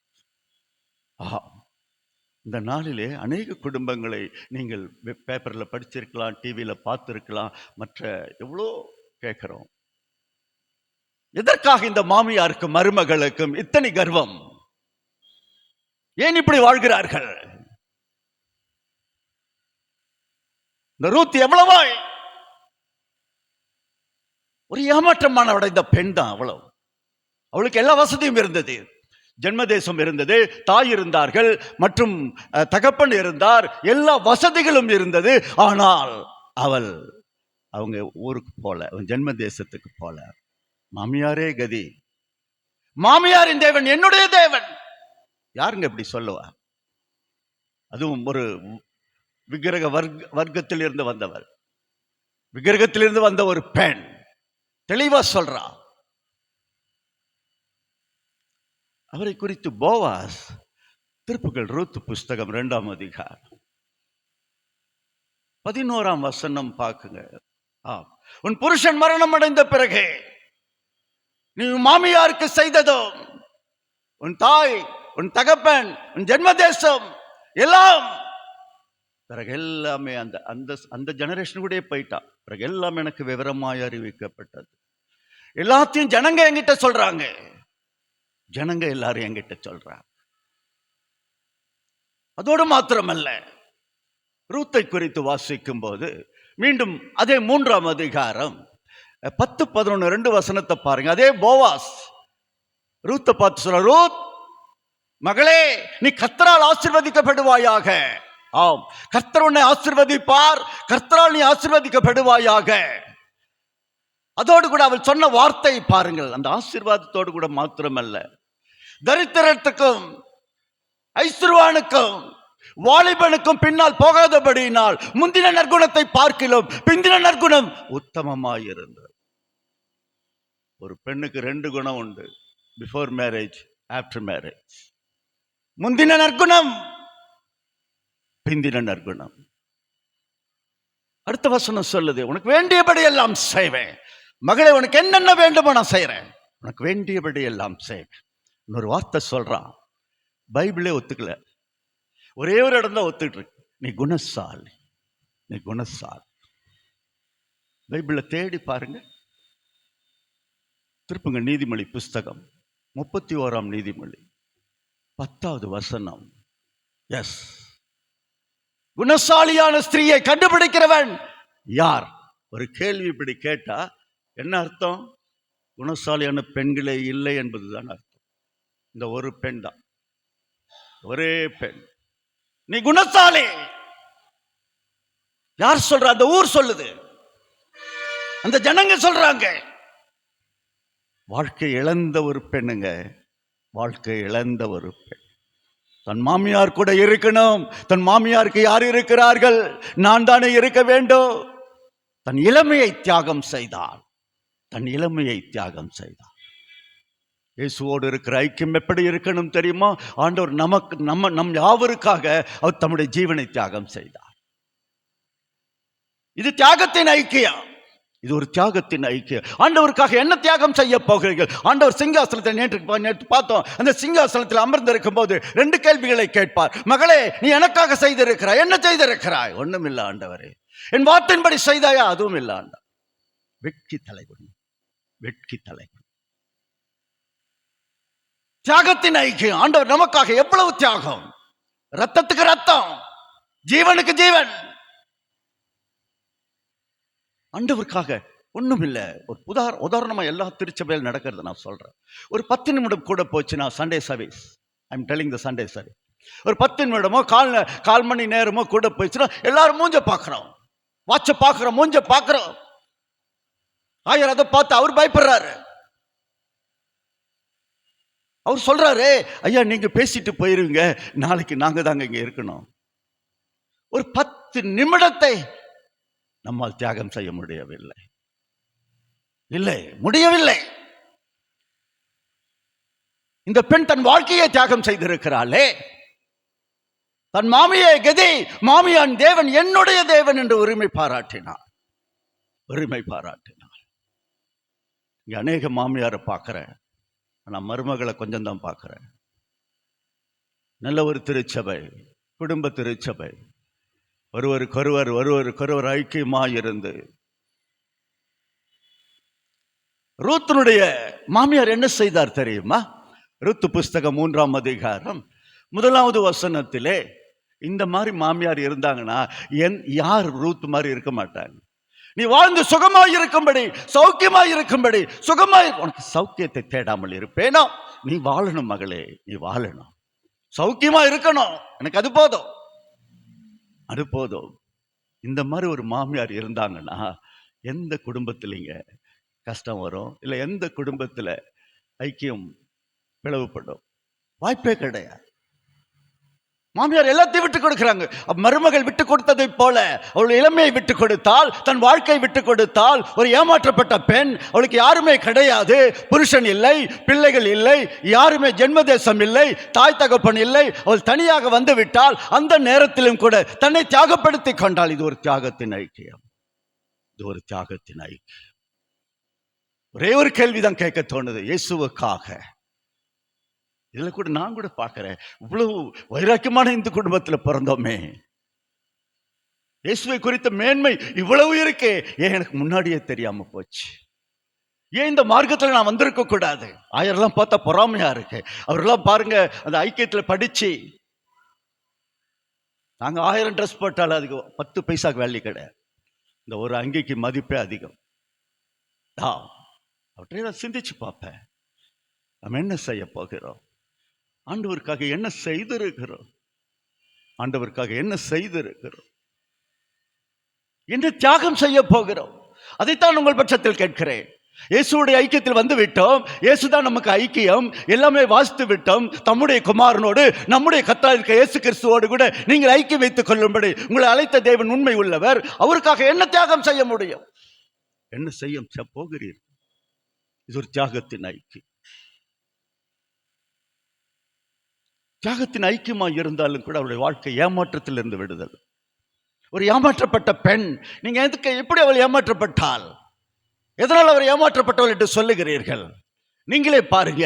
ஒரு புருஷன் இல்லாதது ஏமாற்றம், ஒரு குழந்தை இல்லாதது ஏமாற்றம், தம் பெற்றோர்கள் இல்லாத ஏமாற்றம். இப்படிப்பட்ட ஏமாற்றத்தோடு கூட மாமியாரின் தேவன் என் தேவன் என்று சொல்லி உரிமையோடு வாழ்ந்தாள், உரிமையோடு வாழ்ந்தாள். மிக மிக முக்கியமான ஐக்கியம். ஏன்னா நம்முடைய லெவல்ல தான் இந்த ஐக்கியம் ஒர்க் அவுட் ஆகல. நம்முடைய இந்திய தேசத்திலே, தமிழ்நாட்டிலே மாமியாருக்கு மருமகளுக்கு இருக்கிற ஐக்கியம். மாமியார் சொல்ற, மருமகள் இருந்தா நான் அந்த வீட்டுக்கு வரமாட்டேன். இப்போ யார் வர சொல்றது? மருமக சொல்றா, உங்க மாமியார் கொண்டு போய் ஓல்டேஜ்ல போய் விட்டுருக்க, நான் எங்க அம்மா வீட்டை விட்டு வரமாட்டேன். என்னடா, சில வீடுகளை பார்க்கும்போது கஷ்டப்படுறேங்க, அழுகுறேன். இந்த ஒரு மனிதன் செய்த பாவம் என்னங்க? நீங்களே சொல்லுங்க. Left your choice. அந்த ஒரு மனிதன் செய்த பாவம் என்ன? திருமணம் செய்தது பாவமா? அதான் நான் கேட்கிறேன், வேற ஒண்ணுமே இல்லை.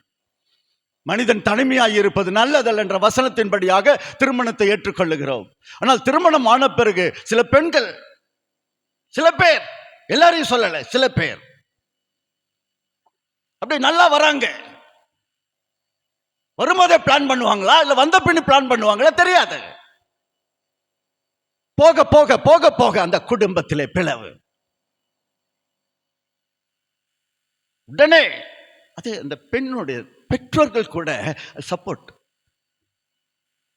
சொல்லணும், இப்படிதான் இருக்கும். ஏனால் அன்று மாமியாரா இருந்தவர்கள் முன்பொரு காலத்திலே அவள் மருமகள், இப்பொழுது மருமகளாய் இருக்கிறவள் இன்னும் கொஞ்ச காலத்திலே மாமியார். இன்னைக்கு நீங்க எப்படி நடந்துக்கிட்டீங்களோ அதே தான் மாதிரி நடத்துவாங்க, அதே மாதிரி தான் நடத்துவாங்க. குடும்பம் வீணாய் போகிறது. எல்லாம் தெரியும், எல்லாமே தெரியும், தெரிந்தே செய்கிறார்கள் 2 பேரும். நான் யார் ஒருவருக்கு சப்போர்ட் பண்ண விரும்பல, ஒருவருக்கு சப்போர்ட் பண்ண விரும்பல. அந்த தியாகத்தின் ஐக்கியம், மாமியாரும் தியாகம் பண்ணணும், மருமகளும் தியாகம் பண்ணணும். இயேசுனுடைய ஐக்கியத்திலே அது தியாகத்தோடு இருக்கணும். அந்த ஏமாற்றப்பட்ட பெண்ணுக்கு அந்த ஏமாற்றத்திலிருந்து விடுதலை கிடைச்சு என்ன செய்தார்கள்? ஆண்டவர் ஒரு போவாசை ஏற்படுத்தினார், போவாசை ஏற்படுத்தினார். மாமியாரும் ஒரு போவாசை கண்டுபிடித்து கொடுத்தார் தன் மருமகளுக்காக. ரூத் புஸ்தகம் 4ஆம் அதிகாரம் 13வது வசனம் சொல்லுகிறது, போவாஸ் ரூத்தை விவாகம் பண்ணினான். பைபிள்ல நீங்க பாத்தீங்கன்னா பெண்கள் ஐக்கியத்தில் நான் பேசுன ஒரு சத்தியத்தை ஒரே ஒரு லைன் மட்டும் சொல்றேன். பெண்கள் ஐக்கியத்தில் மிகப்பெரிய சர்ச் அது, கிரைஸ்ட் சர்ச் இன் கோயம்புத்தூர் டயசிஸ். எனக்கு ஒரு வாய்ப்பு கிடைத்தது பெண்கள் ஐக்கியத்தை. எனக்கு தெரிஞ்ச ஐயர் தான், அடிக்கடி கூப்பிடுவார். 3 தாய்மார்கள் வேதத்தில் முக்கியமானவர்கள் தெரியுமா உங்களுக்கு? அதுல முதலாவதாக ஜாதிகளுக்கு தாயாய் விளங்கின சாராள். இரண்டாவதாக சந்ததிக்கு தாயாய் விளங்கின ரூத். மூன்றாவது ஆண்டவருக்கு தாயாய் விளங்கின மரியாள். ஜாதிகளுக்கு தாய், அந்த இடத்தை யாராலும் நிரப்பவே முடியாது. அந்த இடத்தை யாராலும் இனி எந்த பெண்ணாய் இருந்தாலும் எந்த தாயாராய் இருந்தாலும் அந்த இடத்தை நிரப்பவே முடியாது. சந்ததிக்கு தாய், ஒரு ஏமாற்றப்பட்ட பெண், அவருடைய வாழ்க்கை அவதான் சந்ததிக்கு தாயாய் விளங்குகிறாள். அந்த சந்ததியில் தான் தாவீது வந்தார், அந்த சந்ததியில் தான் இயேசு வந்தார். தாவீதின் சந்ததி நம்முடைய சந்ததி, தாவீதின் சந்ததி நம்முடைய சந்ததி, இயேசுவின் சந்ததி. வேதத்துல ஒரு காரியம் சொல்லப்பட்டிருக்கு, திருப்பி வைத்துக் கொள்ளுங்கள். லூக்கா புஸ்தகத்தை 10ஆம் அதிகாரம் 29வது வசனத்திலிருந்து ஒரு சில வசனம். ஒரு மனிதன் இயேசுவினிடத்தில் வருகிறான். நான் நீதிமான், எனக்கு பிறன் யார்? ஆண்டவர்கிட்ட கேட்கிறேன், நான் நீதிமான் ஆண்டவரே, எனக்கு பிறன், எனக்கு அடுத்தபடியாய் யாரை நீர் நீதிமானாய் வைத்திருக்கிறீர்கள்? ஒரு கேள்வி கேட்கிறார். அப்ப ஆண்டவர் ஒரு சம்பவத்தை சொல்றார். ஓமையில் ஒரு சம்பவம். 30வது வசனத்தில், எருசலேமில் இருந்து ஒரு மனிதன் எரிகோவுக்கு போய் கொண்டிருக்கிறான். என்ன நடந்தது எருசலேமிலே?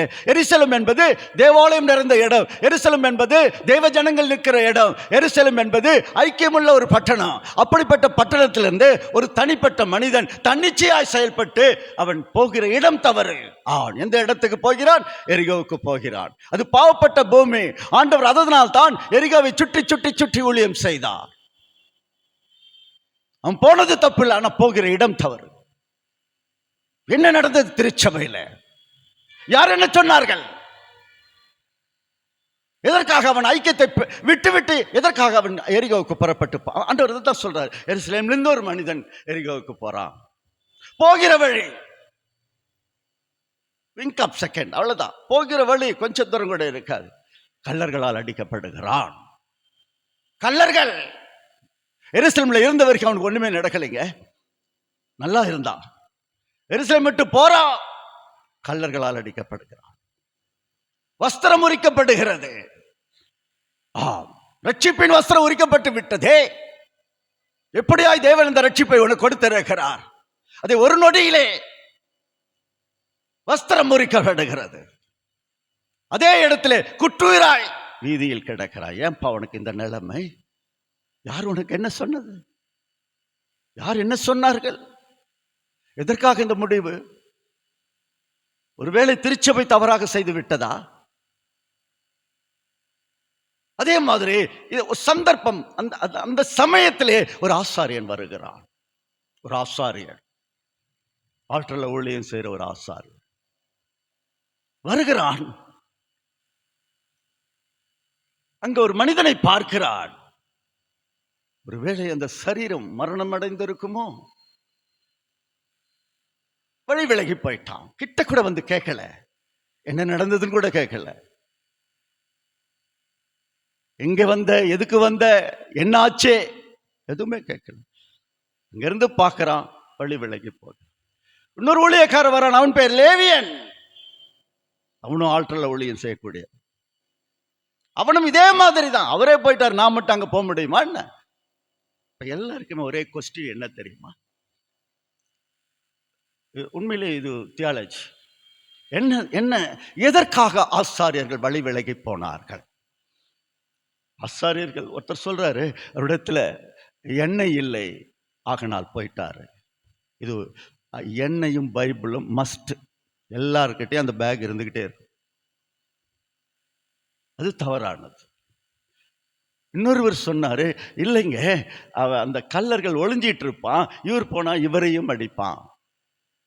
இன்னொருத்தர் சொல்றார், அப்படிலாம் பயந்து ஊழியம் செய்ய முடியாது. போனா போறோம், ஆண்டவர்கிட்ட போறோம், பரவாயில்ல, ஒழித்துக்காக தானே போனோம், அவனை காப்பாற்ற தானே போனோம். ஒருவர் அப்படி சொன்னார். பொதுவாக என்ன காரணம் தெரியுமா? ஒருவேளை அந்த சரீரம் மரித்திருந்தால், இது பழைய ஏற்பாட்டு சத்தியம், ஒருவேளை அந்த மனிதன் மரித்திருந்தால், அந்த மனிதனை இவன் தொட்டு விட்டால் தீட்டு, ஒரு வாரத்திற்கு ஊழியம் செய்யக்கூடாது. லேவியாரத்தில் இருக்கிறது. ஒரு வாரத்திற்கு அவன் சொன்னான், ஆண்டவரே, ஒரே ஒரு நிமிடம் கூட உமக்கு ஊழியம் செய்யாமல் என்னால் இருக்க முடியாது ஆண்டவரே, நீரே அதை பார்த்து கொள்ளும். வழி விலகி.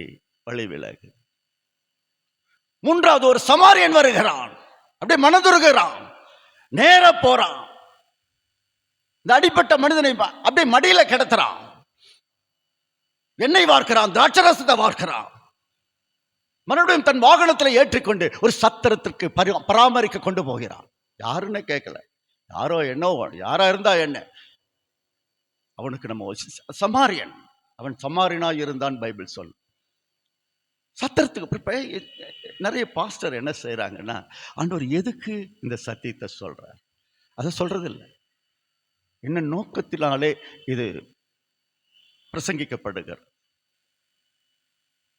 சமாரியன் வருகிறான், காப்பாற்றுகிறான், பராமரிக்கிறான். அடுத்த நாள் அவன் புறப்பட வேண்டிய நாள் வந்து விட்டது. அப்போது அந்த சத்திரக்காரனை அழைக்கிறான், இந்த அப்படி 2 வெள்ளி காசு, நீ இந்த ஆத்மாவை நீ தான் பராமரிக்கணும். ஒருவேளை இந்த ஆத்மாவுக்காக நீ அதிகம் செலவு செய்திருந்தால் நான் வரும்போது தரேன், ரிட்டர்ன் வரும்போது உனக்கு தரேன், நீ பராமரித்துக்கொள். சில பேர் சொல்றாங்க, ஐயா ஒன்றும் இல்லை, சத்திரம் என்பது சபை, ரைட்டு, சத்திரக்காரன் என்பது ஊழியக்காரன், ரைட்டு, 2 வெள்ளி காசு என்பது கர்த்தருடைய வார்த்தையும், கர்த்தருடைய ஒன்று பழைய ஏற்பாடு புதிய ஏற்பாடு, இன்னொன்று இயேசுவின் நாமமும் கர்த்தருடைய வார்த்தை. ஆண்டவர் எதுக்குங்க இந்த சம்பவத்தை சொல்றாருன்னு கூட சொல்லல. அதுதான் அந்த சத்திரத்தை பார்க்கறாங்க, சத்திரக்காரனை பார்க்கறாங்க, அந்த விசுவாசியை பார்க்கறாங்க, 2 வெள்ளிக்காசை பார்க்கறாங்க. இது சொன்னா போதுமா? ஆண்டவருடைய இந்த சம்பாஷணை எதுக்காக ஆண்டவர் இதை சொன்னார் என்பதை நீங்க பார்த்தீங்கன்னா, ஒருத்தன் கேட்டான் இல்ல, நீதிமான், நான் நீதிமான், எனக்கு அறிவு யார் பிறன் கேட்டான்ல, அவனை தான் கேட்கிறார். இந்த கள்ளர்களால் அடிக்கப்பட்டவனுக்கு இந்த 3 பேரிலே யார் பிறனாக இருந்தார்கள்? 1 ஆசாரியன், இன்னொன்று லேவியன், 3 சமார். ரொம்ப ஈஸியாக சொல்லிட்டான். அவனுக்கு இரக்கம் காண்பித்தவனே. யார் அவனுக்கு இரக்கம் காண்பித்தால்? சமாரியன். 37வது வசனத்தை படிச்சு பாருங்க. மிக அழகா சொல்லுவார், நீயும் அந்தப்படியே செய், you go and do the same. நீ பிறனா இருக்க வேண்டும் என்றால் இரக்கத்தை காண்பே. எதற்காக எருசலேமை விட்டு அவன் போகிறான்? உன் இரக்கம் இருக்க வேண்டும் அல்லவா? அவனை சந்திக்க வேண்டும் அல்லவா? அவனை மீண்டும் இந்த திருச்சபை கொண்டு வர வேண்டும் அல்லவா? உன்னிடத்துல இரக்கம் இருக்கிறது அல்லவா? ஐக்கியம் இருக்கிறது அல்லவா?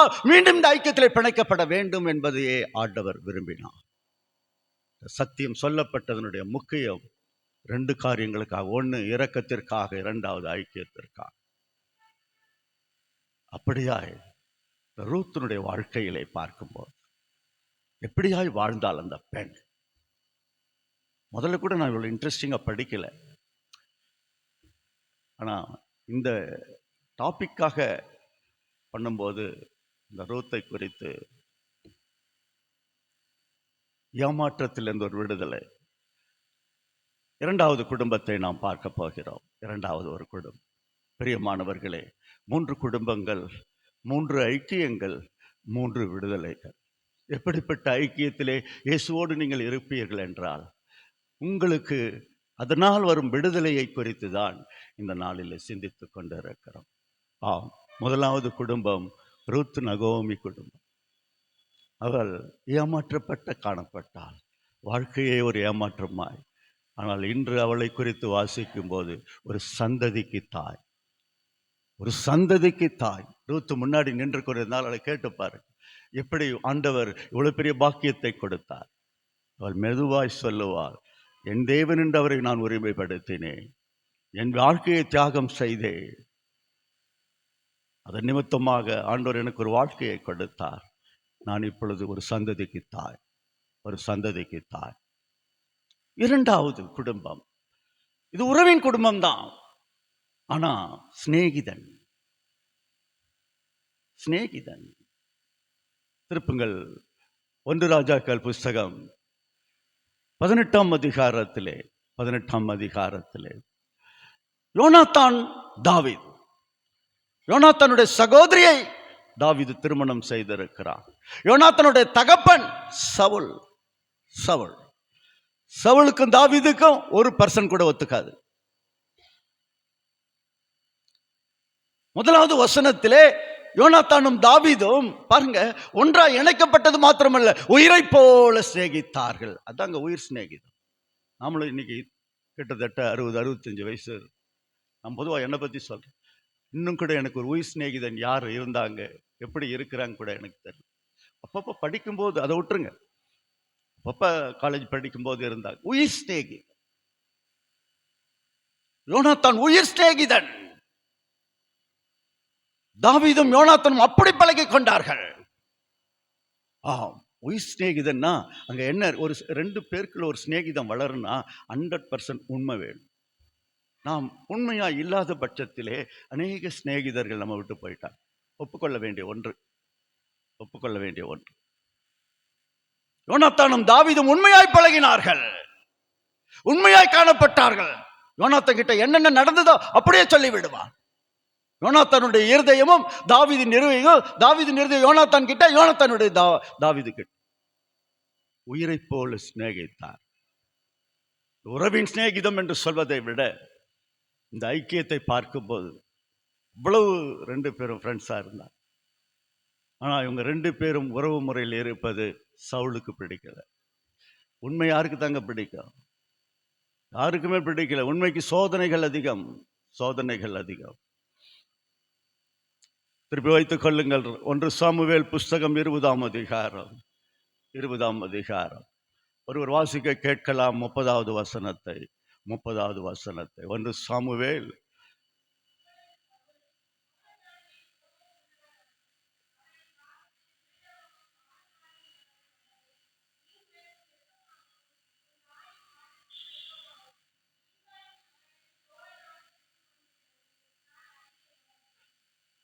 அவன் என்ன சொல்றா? போதுமா?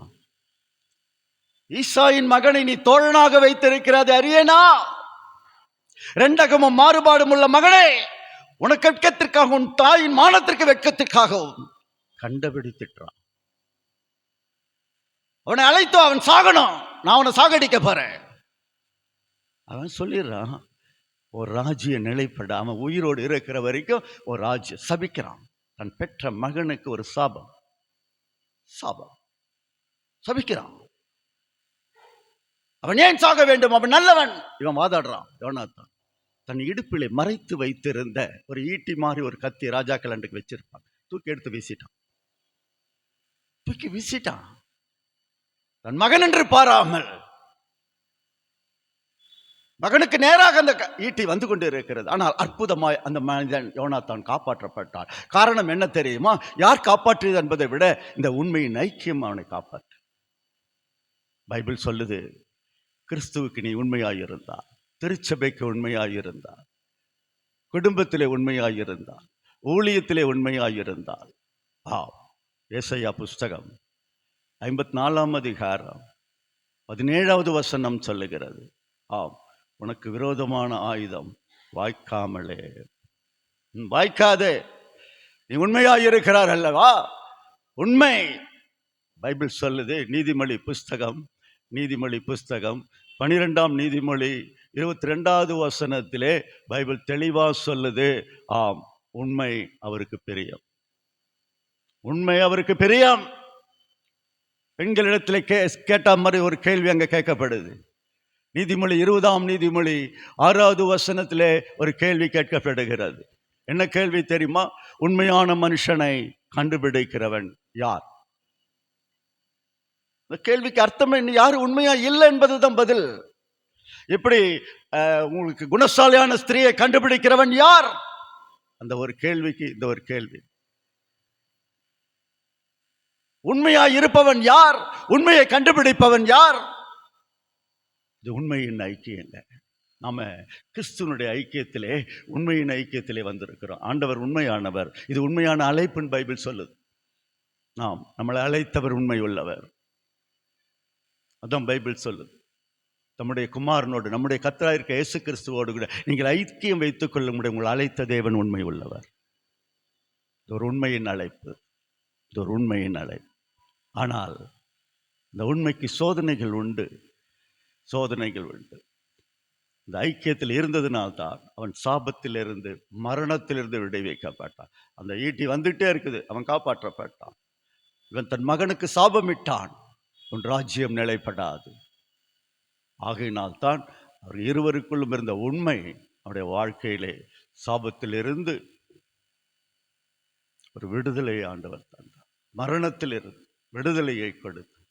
இரண்டாவது குடும்பம். பிரியமானவர்களே, ஒரு ஐக்கியத்தை குறித்து சிந்தித்துக் கொண்டிருந்தோம். ஒரு குடும்பம் தியாகமாய் அர்ப்பணித்தது, அது ஏமாற்றத்திலிருந்து விடுதலை கொடுத்தது. இன்னொரு குடும்பம் உண்மையாய் நிறைவேறியது, எல்லாற்றிலும் உண்மை. அந்த அளவுக்கு 2 பேருடைய இருதயம் அவரவர்கிட்ட இல்லை. உண்மையான ஐக்கியத்திலே காணப்பட்டார்கள். மூன்றாவது 2 ஊழியக்காரர், ஊழிய குடும்பம். எலிசா.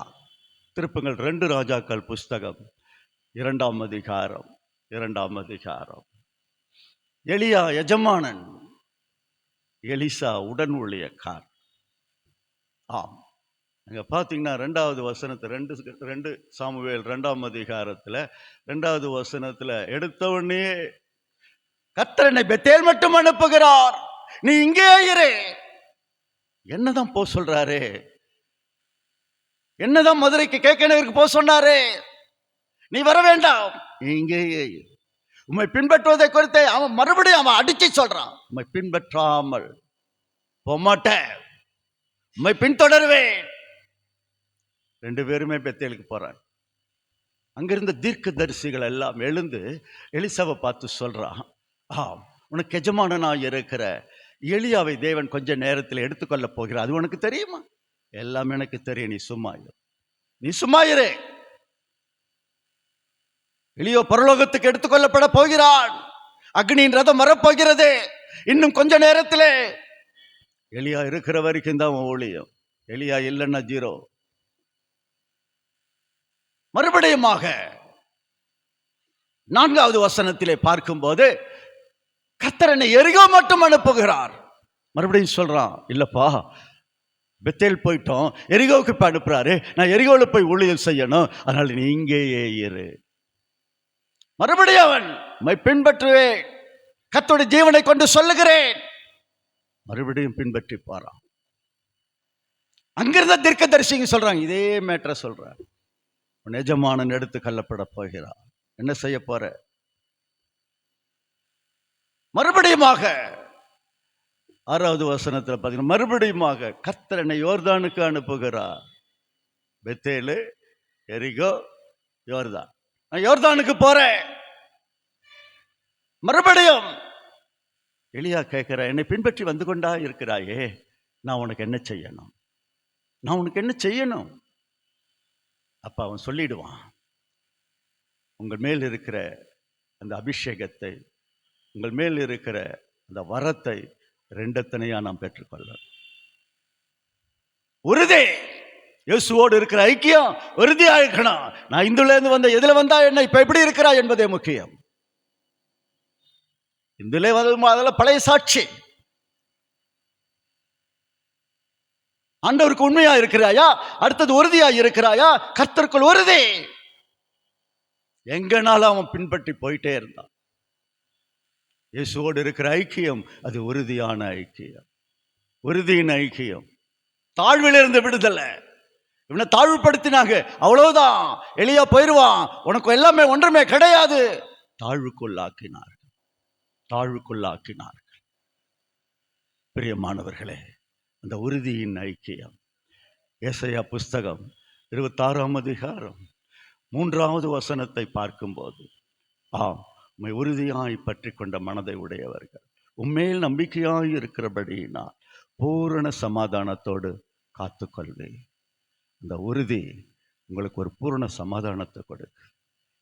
3 ஐக்கியங்க, ஒன்று தியாகமாய், இன்னொன்று உண்மையாய், இன்னொன்று உறுதியாய். ஒரே ஒரு காஸ்பல் பேசி ரொம்ப நாளாக 5 நிமிடம் இதே இந்த மாதிரி 3 ஐக்கியத்தில் இருந்த ஒரு மனிதர் பைபிள்ல தேடி பிடிச்சு 3 ஐக்கியத்திலும் இருந்தான் அந்த மனிதன். அவனுக்கு தெரிஞ்சதோ இல்லையோ, நான் 3 ஐக்கியத்திலும் இருக்கிறேன்னா. திருப்பி வைத்துக் கொள்ளுங்கள். மார்க் எழுதின புஸ்தகம் 10ஆம் அதிகாரம். சற்று வேகமாய் பேசுவேன். திஸ் இஸ் அ ஃபைனல் இந்த மெசேஜுக்கு. 10ஆம் அதிகாரம் 46வது வசனத்திலிருந்து ஒரு சில வசனம். எரிகோ பட்டணத்திலே, நான் தான் சொன்னேன், ஏசு எங்க பார்த்தாலும் எரிகோவே சுத்திட்டு இருப்பார். ஆம், சகே கூட அவன் எரிகோ பட்டணத்திலே, ஆண்டவர் எரிகோ பட்டணத்துக்கு வராரு. அவர் பத்திமேய் என்ற ஒரு குருடன் வழியருகே உட்கார்ந்து பிச்சை கேட்டுக்கொண்டு இருக்கிறான். அவன் பார்க்கிறான், ஒவ்வொரு நாளும் இந்த வழியாய் வந்தார் அல்லவா, இன்று இந்த வழியாய் வருவார் அல்லவா, இந்த இடத்துல இருப்பார் அல்லவா, எனக்காக வருவார் அல்லவா, என் வாழ்க்கையை மாற்றுவார் அல்லவா. அதன்படியாக தியாகமாய் தன்னை அர்ப்பணித்தான். பிச்சை எடுப்பது அவனுக்கு தொழில், வாழ்வாதாரம். கண்ணு தெரியாது, ஆனா காது கேட்கும், பேசுவான். ஒவ்வொரு முறையும் ஆண்டவர் வந்த திசையிலே அமர்ந்திருப்பான், அதிலே அமர்ந்திருப்பான். மனிதர்கள் கேட்டால் இன்று இந்த பக்கம் தான் வருவாரு, இப்படித்தான் போனாரு, அங்க போய் அமர்ந்து கொள்வான். யாராவது அவனை தூக்கி கொண்டு போய் அமர வைத்து விடுவார். அப்படி ஒரு சந்தர்ப்பத்திலே ஒரு சலசலப்பு, ஒரு சத்தம் கேட்கிறது. அவன் கேட்கிறான், யார் போகிறார்கள், யாராவது சொல்லுங்களேன், யார் போகிறார்கள்? நசரனாகிய இயேசு கிறிஸ்து உன்வழியாய் கடந்து போய் கொண்டிருக்கிறார். இயேசுவா, என் ஆண்டவரா, என் தாவீதின் குமாரனா, இயேசுவே தாவீதின் குமாரனே, எனக்கு இறங்குவீராக. சத்தமிடத் தொடங்கி விட்டான். ஆம், அங்க இருக்கிறவர்கள் அதட்டுறாங்க. இயேசு ஊழியத்துக்கு போய் கொண்டிருக்கிறார். அவர் உனக்காக நிற்பாரா? பிச்சைக்காரன் அமைதியாயிரே. இல்லை, எனக்காக வந்திருக்கிறார், என் கண்களை திறக்க வந்திருக்கிறார், எனக்கு ஒரு அற்புதம் செய்ய வந்திருக்கிறார். இயேசு அதற்காக வந்திருக்கிறார். முன்னிலும் அதிகமாய் சத்தமிட்டார். இயேசுவே தாவீதின் குமாரனே என்று கூப்பிட்டவன் அழுதான், கதர்னான், வேண்டிக் கொண்டான், இயேசுவே. அடுத்த முறை அவனை அதட்டினார்கள். எப்பொழுதுமே இயேசு கிட்ட வரனா அப்படிதான் சில பேர் அதட்டுவான். அங்கேயும் போறீங்க, மீறி வரணும். முன்னிலும் அதிகமாக சத்தமிட்டான். முன்பு சத்தமிட்டதை விட பல மடங்கு. இந்த சத்தத்தை கேட்டவன பைபிள் சொல்லுது, இயேசு நின்று, ஜீசஸ் ஸ்டுட் ஸ்டில். பைபிள், ஆங்கில பைபிள். அப்படியே நின்னுட்டாரு. யாரோ என்னை கூப்பிடுகிறார்கள், யாருக்கோ நான் உதவி செய்ய வேண்டும். யார் என்னை கூப்பிட்டது? யார் என்னை நிற்க வைத்தது? ஆண்டவர் சுத்தி முத்தி பார்க்கிறாரு. யார் என்னை கூப்பிட்டது? யாருக்கோ நான் உதவி செய்யணும். கூப்பிட்ட மனிதன் யார்? அப்ப அங்க இருந்தவர்கள் சொல்லி இருப்பார்கள், இந்த பிச்சைக்காரன் உங்களை கூப்பிட்டார். இயேசு நின்றே அப்படியே நின்னுட்டாரு. போய் அந்த மனிதனை அழைத்து கொண்டு வா. இந்த மனிதனிடத்திலே போகிறார்கள். எழுந்திரு, திடன்கொள், இயேசு உன்னை அழைக்கிறார். எழுந்திரு மகனே, நீதானே அவரை சத்தமிட்டாய், நீதானே அவரை நிறுத்தினாய், நீதானே கூப்பிட்டாய். எழுந்திரு, உன்னைத்தான் அழைத்து கொண்டிருக்கிறார், உன்னைத்தான் கூப்பிட்டு கொண்டிருக்கிறார். எழுந்திரு மகனே, எழுந்திரு. அவர் உன்னை அழைக்கிறார். அவன் யாருன்னு கூட தெரியாது ஆண்டவருக்கு. அவன் சத்தத்தால் நிறுத்தி விட்டான். சாதாரண சத்தம் இல்லை, உண்மையாய் கூப்பிட்டான். அதான் முக்கியம். அவருடைய நாமத்தை கூப்பிடுகிற யாவருக்கும், உண்மையாய் கூப்பிடுகிற யாவருக்கும் அவர் சமீபமானவர். சங்கீதம் 145 சங்கீதம் 18வது வசனம் சொல்லுகிறது, சமீபத்திற்கு தேவன். கூப்பிடுகிற யாவருக்கும் உண்மையாய் அவருடைய நாமத்தை சொல்லி கூப்பிட்டுப்பார். உண்மையாக அவருடைய நாமத்தை சொல்லி கூப்பிட்டான். இயேசு நின்று விட்டார். தியாகமாயிருந்த ஒரு மனிதன், உண்மையாய் கூப்பிட்ட அந்த மனிதன் இயேசுனிடத்தில் வரணும் தானே. கூப்பிட்ட உடனே அவர் தான் ஒன்று கூப்பிட்டு இருக்கார், போ. உடனே போகலை. பைபிள் சொல்லுது உடனே அவன் போகலை. தன் மேல் வஸ்திரத்தை தூக்கி எறிந்து விட்டு வருகிறான். மேல் வஸ்திரம் பிச்சைக்காரர்கள் என்று கொடுக்கப்பட்ட ஒரு வஸ்திரம். இந்த வஸ்திரத்தை அவன் அணிந்து கொண்டால் அவன் பிச்சை எடுப்பவன் என்று புரிந்து கொள்வார்கள். ஒவ்வொரு தேசத்தில் ஒவ்வொரு மாறு. அவன் அப்போ என்ன முடிவு பண்ணுறான் பாருங்க, அவனுடைய உறுதியை பாருங்க. இந்த வஸ்திரத்தை தூக்கி எறிகிறான். இனி நான் பிச்சைக்காரனாக இருக்க போவதில்லை. இயேசுவை அழைத்து கொண்டிருக்கிறார். இயேசுவின் கண்களை திறக்கப் போகிறார். நான் இயேசுவினிடத்தில் போகிறேன். இனி நான் பிச்சைக்காரனாக இருக்க போவதில்லை. அந்த உறுதியின் ஐக்கியம், உறுதியோடு நின்றான். தியாகம், உண்மை, உறுதி. ஒரே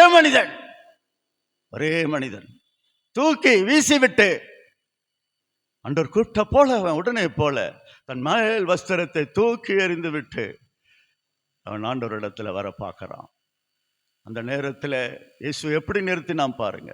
நான் நேற்று கூட சொன்னேன், ஒரு யுத்தம் நடக்குது யோசுவா. அப்போ யோசுவா ஆண்டவர்கிட்ட சொல்றான், ஆண்டவரே அந்த சூரியனை கொஞ்சம் நிற்க வைங்க. நீயே சொல், நான் நிற்க வைக்கிறேன்னார் ஆண்டவர். யோசுவா சொன்னா, சூரியனே அந்த கிபியோன் மதில் நெல், சந்திரனே அந்த அயலோன் பள்ளத்தாக்கு மேல் நெல். சூரியன் நின்றது, சந்திரன் நின்றது, பூமியின் சூழ்ச்சி நின்றது. இதையெல்லாம் செய்து இதையெல்லாம் படைத்த இந்த இயேசுவை இந்த மனிதன் நிறுத்தி விட்டான். தன்னுடைய உண்மையான கூப்பிடுதல் உண்மையா கூப்பிட்டான்.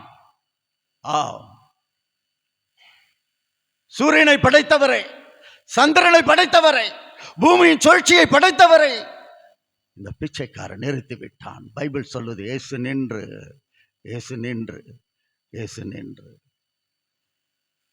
உடனே ஜெபம் பண்ண ஆரம்பிக்கும் போது எல்லாரும் எழுந்து நிற்கிறோம், மதிப்பு கொடுக்கிறோம், மரியாதை கொடுக்கிறோம். என்ன சொல்றாங்கன்னு எல்லாம் கேட்டா நாங்கள் அப்படியே ஜெபத்தில் வேகமாக பேசிக்கிட்டு போறோம். ஜனங்கள் என்ன சொல்கிறார்கள்? ஸ்தோத்திரம் ஸ்தோத்திரம் ஸ்தோத்திரம் சொல்லு தேரமாகுது. எப்ப வேணாலும் சொல்லுங்க. காஸ்பல் பேசும்போது, அந்த காஸ்பல் முடியும் போது அந்த வேகத்திலே ஆண்டவர்கிட்ட என்ன வேண்டும் உங்களுக்கு? எதற்காக அவரை நிறுத்தினீர்கள்? எதற்காக இந்த இடத்துல வந்திருக்கிறீர்கள்? இயேசு ஐக்கியத்தில் காணப்பட்டீர்கள் அல்லவா? இயேசு நின்று விட்டார் அல்லவா? நான் உனக்கு என்ன செய்ய வேண்டும்? ஆண்டவர் ஒரே ஒரு கேள்வி கேட்டார், நான் உனக்கு என்ன செய்ய வேண்டும் என்று இருக்கிறார். What can I to for you? நான் உனக்கு என்ன செய்ய வேண்டும்? உன் வேண்டுதல் என்ன? உன் மன்றாட்டு என்ன? உன் எதிர்பார்ப்பு என்ன? நான் உனக்கு என்ன செய்ய வேண்டும்? உங்களை பார்த்து கேட்கிறாருங்க. நீங்க தாங்க சொல்லணும். அப்ப போய் ஸ்தோத்திரம் சொல்லிட்டு இருக்க முடியாது. இது வேண்டும் ஆண்டவரே, இது நடக்கணும், என் குடும்பத்தில் இப்படி இருக்கு, இது நடக்கணும், இது முடியணும், இதை எதிர்பார்க்கிறோம். அதற்காக ஆண்டவர் கேட்கிற அளவுக்கு வச்சுட்டோம். நான் உனக்கு என்ன செய்யணும் கேட்கிற அளவுக்கு வச்சுட்டோம். நம்ம இந்நேரம் ஆண்டவர் கிட்ட எது வேணுமோ மனசுல நினைச்சிருக்கணும். நான் உனக்கு என்ன செய்ய வேண்டும்? அவருக்கு தெரியாதா? இந்த மனிதன் பிச்சைக்காரன், ஒரு குருடன் என்ற அந்த மனிதனுக்கு தெரியாது, அந்த ஆண்டவருக்கு தெரியாதா? எல்லாம் தெரியும். ஆனால் உங்கள் வாயிலிருந்து அதை அறிவிக்க வேண்டும் என்று விரும்புகிறார். ஒரு வசனம் படிங்க, ஏசாயா புஸ்தகம் 65ஆம் அதிகாரம் 24வது வசனம். 24, சீக்கிரம் எடுங்க, சீக்கிரம் படிங்க. கூப்பிடுவதற்கு முன்பதாக மறு உத்தரவு கொடுப்பேன், நான் பேசும்போதே அதை கேட்பேன். நான் எவ்வளோ நேரம் பொறுக்கிறது? வசனம் தெரியாமல் நான் சொல்லலை, அந்த வசனம் நீங்கள் சொன்னீங்கன்னா ரொம்ப நல்லா படிங்க. கூப்பிடுவதற்கு முன்னே மறு உத்தரவு கொடுப்பேன், பேசும்போதே நல்ல ஞாபகம், பேசும்போது கேட்பேன். என்ன பேச போகிறீர்கள்? உங்களுக்கு என்ன வேண்டும்? உன் குடும்பத்தின் எதிர்பார்ப்பு என்ன? உன் வாழ்க்கையின் எதிர்பார்ப்பு என்ன? உன் ஊழியத்தின் எதிர்பார்ப்பு என்ன? நான் உனக்கு என்ன செய்ய வேண்டும்? நான் உனக்கு என்ன செய்ய வேண்டும்? நான் உனக்கு என்ன செய்ய வேண்டும்? நாம தாங்க சொல்லணும். அதாங்க பிரேயர். அப்ப போய் ஸ்தோத்திரம் போட்டுட்டு இருந்தீங்கன்னா நீங்க சொல்ல நினைத்ததை மறந்து விடுகிறீர்கள்.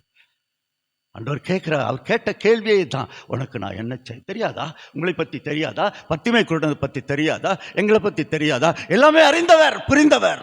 ஆனால் உங்கள் வாயிலிருந்து அந்த வார்த்தை வரணும். அதுதான் சொல்றார், பேசும்போதே கேட்பேன். நான் என்ன பேச போறீங்க? ஜெபத்தில் என்ன பேச போறீங்க? விண்ணப்பத்தில் என்ன விண்ணப்பம் சொல்ல போறீங்க?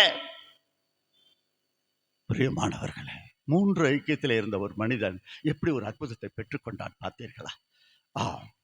தியாகமாய், உண்மையாய், உறுதியாய் கேட்கிறான். அவன் சொல்றான், அப்புறம் தான் சொல்றான், நான் பார்வை அடைய வேண்டும், நான் பார்வை அடைய வேண்டும்.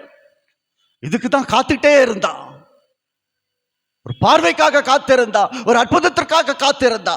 ஆண்டவரை நிறுத்திவிட்டான். தன்னுடைய உண்மையான கூப்பிடுதலை நிறுத்திவிட்டான். நான் உனக்கு என்ன செய்யணும்? நான் பார்வை அடையணும், நான் பார்வை அடையணும், நான் பார்வை அடையணும். ஆண்டவருக்கு நல்லா தெரியும். நம்முடைய வாயிலிருந்து வரணும். நீங்க கேட்கணும். ஆண்டவர் சொல்லக்கூடாது, நீங்க கேட்கணும். ஆண்டவரே, இது எனக்கு வேணும், இதை நான் எதிர்பார்க்கிறேன். என் குடும்பம் எப்படி இருக்கிறது? நீர் அற்புதத்தின் தேவன், உங்களுடைய ஐக்கியத்தில் நான் இருக்கிறேன். ஆமா, பார்த்தீங்கன்னா எல்லாரும் சொல்லுவாங்க, அந்த மனிதன் இயேசுவுக்கு பின் சென்றான். கடைசி வசனம் சொல்லுது, உன் விசுவாசம் உன்னை ரட்சித்தது. ஆண்டவர் பழையபடி அவனுடைய விசுவாசத்தை ஆனர் பண்றாரு. அதுக்கு விட கடைசியா என்ன நடந்தது கேட்டீங்கன்னா, அவன் இயேசுவுக்கு பின் சென்றான். எல்லாரும் சொல்றாங்க, அவன் அற்புதத்துக்காக எழுந்தான். இருக்கலாம், ஒரு நாளா காத்துட்டு இருந்தான், இருந்துட்டு போகுது, அது ஒன்றும் தப்பு கிடையாது. அவன் அற்புதத்துக்காக எழுந்திருக்கலாம். நான் சொல்றேன், இல்லை இல்லை, அற்புதத்துக்கு எழுந்திருந்தா எல்லார்கிட்டையும் சொல்ல போயிருப்பான். அவன் இயேசுவுக்கு பின் சென்றான். பைபிள் அதோட முடியுது. அவன் இயேசுவுக்கு பின் சென்றான். இயேசுவுக்கு பின் செல்ல எழுந்தான். நல்ல ஞாபகம் வச்சுக்கோ, இயேசுவுக்கு பின் செல்ல எழுந்தான். அதான் முக்கியம். இயேசுவை பின்பற்றுவது உறுதி. இயேசுவை பின்பற்றுவதிலே, இயேசுவோடு கூட இணைவதிலே அற்புதமானவர். வேத காஸ்பல் பேசி ரொம்ப ரொம்ப நாளா. பிரியமானவர்களை, நான் முடிக்க விரும்புகிறேன். இயேசுவோடு இருக்கிற ஐக்கியம். நேற்றை விட இது வித்தியாசமான ஒரு சப்ஜெக்ட். அவருடைய ஐக்கியத்திலே நாம் அமர்ந்திருக்கிறோம். எல்லாமே தெரியும் உங்களுக்கு, எல்லாமே தெரியும். ஆனாலும் கூட எப்படிப்பட்ட ஐக்கியத்திலே நான் காணப்படணும், எப்படிப்பட்ட ஐக்கியத்திலே இந்த ரூத் நகோமி இருந்தாங்க, எப்படிப்பட்ட ஐக்கியத்திலே யோனாத்தானும் தாவீதும் இருந்தாங்க, எப்படிப்பட்ட ஐக்கியத்திலே எலியாவும் எலிசாவும் இருந்தாங்க. அவங்க சூழ்நிலை எப்படி மாறிச்சு? ஒரு அற்புதத்தை பெற்றுக்கொண்ட ஒரு குருடன், அவருடைய சாட்சி என்ன? நான் பார்வை அடையணும். ஆனாலும் கூட அவன் எழுந்தது இயேசுவுக்கு பின் செல்ல. இயேசு பின்னாடி போறோம், இயேசு முன்னாடி வைக்கிறோம், இயேசு ஆண்டவர்கிட்ட ஆண்டவரே என்று சொல்றோம். எல்லாமே இயேசுதான். இந்து வைராக்கிய குடும்பத்தில் இருந்து வந்தவர். பாண்டிச்சேரியில் ஒரு கன்வென்ஷனில் பேசிகிட்டு இருக்கேன். எங்கள் அக்காலாம் உட்காந்துருக்காங்க. எல்லாம் அவ்வளோ பெரிய குங்குமம் பட்டு வச்சு பின்னாடி அக்கா தங்கச்சி 2 பேர் அப்படியே பார்க்குறாங்க என்ன. நான் இதே மாதிரி தான் பேசி சும்மா ஜஸ்ட் நவ் ஒரு 3-4 இயர்ஸ் முன்னாடி. எப்படி இதெல்லாம் கற்றுக்கிட்டேன்? உனக்கு யார் கற்றுக் கொடுத்தா? நான் சொன்னேன், நீங்கள் இதில் வரேன்னு சொல்லுங்கள், நான் சொல்கிறேன். என் அக்கா சொன்னாங்க, பாரு நீ இந்த கிறிஸ்துவ மார்க்கத்தில் இருக்க, நான் உன்னை கேட்கல. அதே மாதிரி நாங்கள் எதில் இருந்தாலும் நீ கேட்கக்கூடாது. முன்னாடி பிறந்துட்டா எல்லாம் பலார்னு ஒரு அறை விட்டுருப்பேன். நமக்கு முன்னாடி பிறந்துட்டா. பிரியமானவர்களே, இயேசுவோடு இருக்கிற ஐக்கியம் எப்பேற்பட்ட ஒரு ஐக்கியம். இந்த சிலுவையின் ஐக்கியத்தை, இந்த பாடுகளின் ஐக்கியத்திலே நம்ம எல்லாம் ஆண்டவர் நிறுத்தி வைத்திருக்கிறார். அந்த உண்மை என்ற ஐக்கியத்திலும், இந்த உறுதி என்ற ஒரு ஐக்கியத்திலும் நம்மளால் முடிந்த தியாகத்தை இயேசுவுக்காக செய்யணும். நான் காணிக்க கொடுக்குறேன், அதெல்லாம் உங்கள் கடமை. அவ்வளோ கொடுத்தேன், இவ்வளோ கொடுத்தேன், அதை பண்ணேன், இந்த பண்ணேன், ஊழியர், இந்த மிஷினரி, அதெல்லாம் உன் கடமைங்க. கடமையை செய்வதிலே எனக்காக செய்தா என்று சொல்வதற்கு இல்லை. இயேசு சொன்ன வார்த்தையை நிறைவேற்றும். பிரியமானவர்களே, ஒரு அற்புதத்தை எப்படி ஒரு மனிதன் பெற்றுக்கொண்டார்? எழுந்திருங்கள், உங்களுக்காக நாங்கள் ஜபிக்க போகிறோம். ஒரு ஜப நேரம் இது ஒரு ஜப நேரம். இயேசுவோடு ஐக்கியத்தில் இருந்தவர்கள். ஒரு மனிதன் இயேசுவை எப்படியாய் நிறுத்தினான் பாருங்கள். அவசரமாய் போய்கொண்டிருந்த ஆண்டவரை, இயேசுவே தாவீதின் குமாரனே, அவருடைய நாமத்தை உண்மையாய் கூப்பிட்டான். இயேசுவே என்று உள்ளத்தின் ஆழத்திலிருந்து கூப்பிட்டான். அவரை நிற்க வைத்து விட்டான். பூமியின் சுழற்சியை ஏற்படுத்தினவர், சந்திரனை படைத்தவர், மேகத்தை விரித்தவர், அவருடைய உண்மையான கூப்பிடுதலால் இயேசுவே நின்று நின்று நின்று பிரியம் ஆண்டவர்கிட்ட கேளுங்க. கேட்கிற நேரம் இது. ஆண்டவர் எதிர்பார்க்கிற நேரம். என் ஜனங்கள் நான் பேசும்போதே நான் கேட்பேனே, உங்களுக்கு என்ன வேண்டும், நான் உனக்கு என்ன செய்ய வேண்டும் என்று இருக்கிறாய், நான் உனக்கு என்ன செய்ய வேண்டும் என்று இருக்கிறாய், உன் வேண்டுதல் என்ன, உன் மன்றாட்டு என்ன, உன் எதிர்பார்ப்பு என்ன, நான் உனக்கு என்ன செய்ய வேண்டும். பிரியமானவர்களே, இந்த நேரத்தில் கேளுங்கள். இந்த நேரம் உங்களுடைய நேரம். அது கேட்கிற நேரம். இது கேட்கிறவன் எவனும் பெற்றுக்கொள்ளுகிற நேரம். இது கேளுங்க, ஆண்டவர்கிட்ட கேளுங்க. இது ஒரு கேட்கிற நேரம். ஆண்டவரே, எனக்கு இது வேண்டும், எது வேண்டும், எதை எதிர்பார்க்கிறீர்கள், என்ன நடத்தப்பட வேண்டும், உன் குடும்பத்திற்கு என்ன தேவை. நன்றி ஆண்டவரே, எங்கள் ஜெபத்தை ஏற்றுக்கொண்டதற்காக ஸ்தோத்திரம். உடைய கிருபைக்காக ஸ்தோத்திரம். எங்கள் திருச்சபை ஜனங்களுக்கு ஆண்டவரே நீ செய்ய போகிற நன்மைகளுக்காக ஸ்தோத்திரம். நன்றி செலுத்துகிறோம்.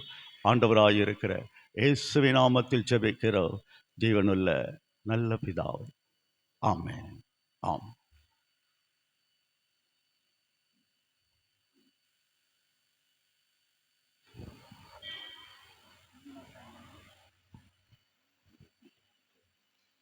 கிறிஸ்துவுக்குள் அன்பானவர்களே, இந்த நல்ல நாளிலும் நம்ம மத்தியிலே வந்து இந்த 2ஆம் நாள் நற்செய்தி கூடுகையிலும் கடவுளுடைய வார்த்தையை பகிர்ந்து கொண்ட அருமையான ஐயா அவர்களுக்கு நம்முடைய திருச்சபையின் சார்பாக நன்றிகளை தெரிவித்துக் கொள்கிறோம். தொடர்ந்து அருமையான ஐயாவுடைய ஊழியங்களுக்காக, அவருடைய குடும்பத்தாருக்காக நீங்கள் உங்கள் தனி ஜெபங்களிலும் குடும்ப ஜெபங்களிலும் ஜெபிக்க அன்போடு கேட்டுக்கொள்கின்றேன். சபையாருக்கு அறிவிக்கப்பட வேண்டிய ஒரு சில அறிவிப்புகள். இந்த கூட்ட நிறைவிலே ஐக்கியம், உணவு ஐக்கியம் ஒழுங்கு செய்யப்பட்டிருக்கிறது. இந்த ஐக்கியத்தின் செய்தியை கேட்ட நாம் பங்கு பெற்று ஆண்டவருடைய ஆசீர்வாதங்களை பெற்றுக்கொள்வோம். கர்த்தருடைய ஐக்கியத்திலும் நாம் நிலைத்திருக்க அழைக்கப்பட்டிருக்கின்றோம். இந்த உணவு தேவைகளுக்கு உண்டு. ஆகவே நீங்கள் இந்த 2 நாள் கூட்டங்களுக்கு யாரேனும் வருகின்ற நாட்களுக்கும் இந்த இரவு ஐக்கிய உணவை நீங்கள் குடும்பமாக கொடுத்து காணிக்கையாக தாங்க விரும்பினால் அதை சபை குருவானவர் செயலர் பொருளாளரிடம் தெரிவிக்க உங்களை அன்போடு கேட்டுக்கொள்கின்றேன். இந்த கூட்டங்களுக்காகவும் வருகின்ற நாட்களில் நடைபெறுகின்ற நற்செய்தி கூட்டங்கள், அதனுடைய தேவைகளுக்காகவும் நீங்கள் ஜெபிக்க அன்போடு கேட்டுக்கொள்கின்றேன். நாளை தினம் காலை 9 மணி ஆராதனை ஜெப ஆராதனையாக நடைபெறும். அதிலேயும் அருமையான ஐயா அவர்கள் கடவுளுடைய வார்த்தையை நம் மத்தியிலே பகிர்ந்து கொள்வார்கள். அதே போன்று சுயவிருப்பு உண்டியல் கலயங்கள் பெறாத குடும்பத்தினர் இருந்தால் நீங்கள் பெற்று செல்ல உங்களை அன்போடு நான் கேட்டுக்கொள்கின்றேன். ஆண்டவருடைய செய்தியை கேட்டு நாம் நம்மையும் நம்முடைய காணிக்கைகளையும் கடவுளுக்கென்று படைப்போம். நம்முடைய பாடல் புஸ்தகத்திலே பாடல் எண் 181 அநாதை தேவன் உன் அடைக்கலமே, அவருடைய நித்திய புயங்கள் உன் ஆதாரமே என்ற பாடலை பாடி நம்மையும் நம்முடைய காணிக்கைகளையும் கடவுளுக்கென்று நாம் படைப்போம். பாடல் எண் 181.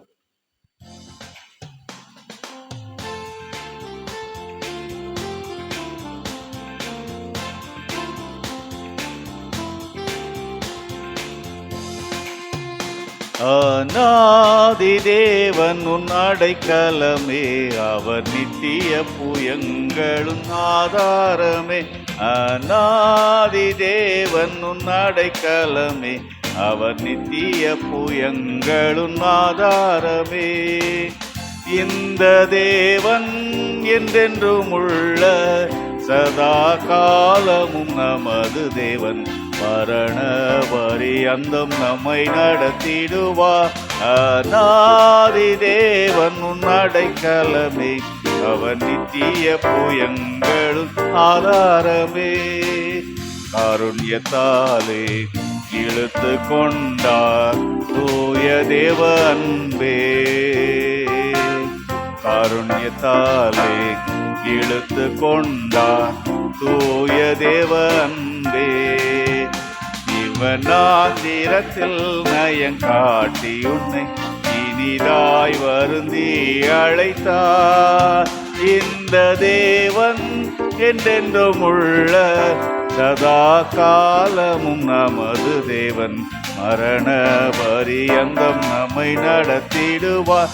அநாதி தேவன் உன் அடைக்கலமே, அவர் நித்திய புயங்களும் ஆதாரமே. கிருபை கூர்ந்து மனதுருகும் தூய தேவ அன்பே, கிருபை கூர்ந்து மனதுருகும் தூய தேவ அன்பே, உன் சமாதானத்தின் உடன்படிக்கைதனை உண்மையாய் கர்த்தர் காத்து கொள்வார். இந்த தேவன் என்றென்றும் உள்ள சதா காலமும் நமது தேவன், மரண பரியந்தம் நம்மை நடத்திடுவார். அநாதி தேவன் உன் அடைக்கலமே, அவன் நித்திய புயங்களும் ஆதாரமே. வறண்ட வாழ்க்கை செழித்திடுதே தூய தேவ அருளால், வறண்ட வாழ்க்கை செழித்திடுதே தூய தேவ அருளால். நித்திய மகிழ்ச்சி தலைமேல் இருக்கும், சஞ்சலம் தவிப்பும் ஓடிப்போம். இந்த தேவன் என்றென்றும் உள்ள சதா காலமும் நமது தேவன், மரண பரியந்தம் நம்மை நடத்திடுவார். அநாதி தேவன் உன் அடைக்கலமே, அவர் நித்திய புயங்கள் ஆதாரமே.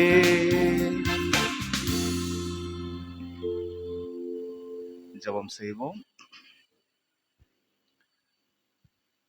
அன்பின் தேவனே, இரக்கம் மிகுந்தவரே, ஐக்கியத்தை விரும்புகின்றவரே, இந்த நல்ல நாளிலும் நாங்கள் ஐக்கியப்பட்ட உம்முடைய பிள்ளைகளாக, உம்முடைய ஆசீர்வாதத்தை அனுபவித்தவர்களாக, உம்முடைய நன்மைகளை கண்டவர்களாக, உம்முடைய கிருபை பெரிதென்று உணர்ந்தவர்களாக, உம்முடைய சிலுவை நன்மை நாங்கள் ருசித்தவர்களாக, உம்முடைய ஆசீர்வாதத்தினால் பெற்ற நன்மைகளை உம்முடைய திருப்பணிகளுக்கென்று காணிக்கைகளாக படைத்திருக்கின்றோம். படைத்த கரங்களை கர்த்தர் ஆசீர்வதிப்பீராக. அதன் வழியாய் உம்முடைய இறை அரசு பரவ நீர் அருள் செய்வீராக. இதனால் வந்த ஒவ்வொருவரையும் ஆண்டவர் உம்முடைய கிருபையின் கரத்தினால் ஆசீர்வதித்து நடத்த ஜெபிக்கிறோம். வர தடைப்பட்டவர்களையும் வரும் நாட்களிலே இந்த தபசு காலங்கள் ஆண்டவருடைய அன்பை அறிகின்ற காலங்கள் என்று அறிந்து அநேகர் கூட்டங்களிலே பங்கு பெற நீர் உதவி தர முடியாது நாங்கள் ஜெபிக்கிறோம். கர்த்தருடைய கிருபையின் கரம் இந்த நாளிலுமே எங்களுடைய திருச்சபையின் குடும்பங்களுக்காக, தேசத்திற்காக, உலகத்திற்காக, திருமண்டலத்திற்காக, அனைத்து ஊழியங்களுக்காக நாங்கள் நன்றி சொல்லுகின்றோம். கர்த்தருடைய கிருபையின் கரம் நாளை தினம் நடைபெற இருக்கின்ற பரிசுத்த தூய ஓய்வு நாள் ஆராதனையிலும் நாங்கள் உம்முடைய ஆவியானவரால் வழிநடத்தப்பட, உம்முடைய வார்த்தையினால் பலப்பட, உம்முடைய சிலுவை நன்மை கண்டு நாங்கள் உமக்கு நன்றி சொல்ல, கர்த்தர் இந்த தபசு காலங்களிலே உம்முடைய கிருபையிலே பெருக நீர் அருள் தர முடியாது நாங்கள் ஜெபிக்கின்றோம். வந்த ஒவ்வொருவரையும் நீர் ஆசீர்வதியும். சென்ற பகல் முழுவதுமாய் நீர் எங்களை பட்சமாய் பாதுகாத்தீர். இந்த வேளையிலுமே இரவின் எல்லா தீமைகளுக்கும், தீங்குகளுக்கும், பொல்லாங்களுக்கும் எங்களை விலக்கி பாதுகாத்து உம்முடைய கரத்திலே நாங்கள் நல்ல நித்திரையை கண்டு துதிக்கும் துதியோடு அளவும் பரிசுத்த தூய ஓய்வு நாளை நாங்கள் நன்றிந்திருதயத்தோடு ஆசரித்து உமக்கு துதி ஸ்தோத்திரங்களை ஏறெடுக்கவும் கடவுள் இரக்கம் தரும்படியாக நாங்கள் ஜெபிக்கின்றோம். உம்முடைய கிருபைக்குள்ளாக எங்களை அர்ப்பணிக்கின்றோம். என்று மாறாத உம்முடைய அன்பு வல்லமுள்ள வழி நடத்தல் எங்களுடன் நிறைவாயிருக்க கர்த்தர் கிருபை தாரும். இறைமகன் இயேசு கிறிஸ்து வழியாக வேண்டுகிறோம் எங்கள் அன்பின் கடவுளே, ஆமென். உம்முடைய ஆண்டவரும் இரட்சகருமாகிய இயேசு கிறிஸ்துடைய கிருபை, பிதாவாகிய தேவனுடைய அன்பு, தூய ஆவியானவருடைய வழி நடத்துதல், பராமரிப்பது, ஆசீர்வாதம் நம் அனைவரோடும் கூட இப்பொழுதும் எப்பொழுதுமான சதா காலங்களிலும் நிலைத்திருப்பதாக.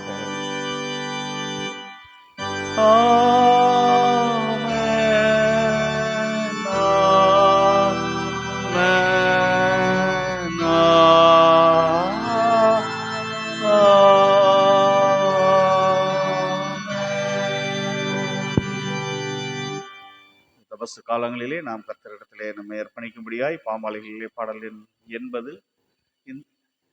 88 இந்த அருள் காலத்தில் கர்த்தரே உம் பாதத்தில் பணிவோம் முழந்தாளில் என்ற பாமாலையை பாடி நாம் நிறைவு செய்வோம்.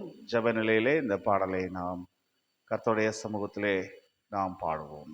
முழந்தாள் படியிட முடிந்தவர்கள் நீங்கள் முழந்தாள் படியிடலாம்.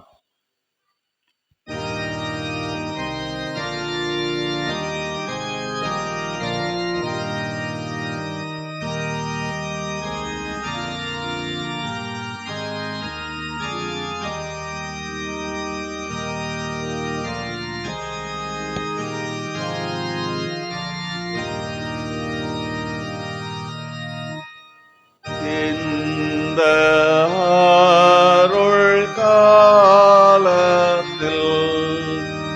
கர்த்தரே உம் பாதத்தில் பணிவோம்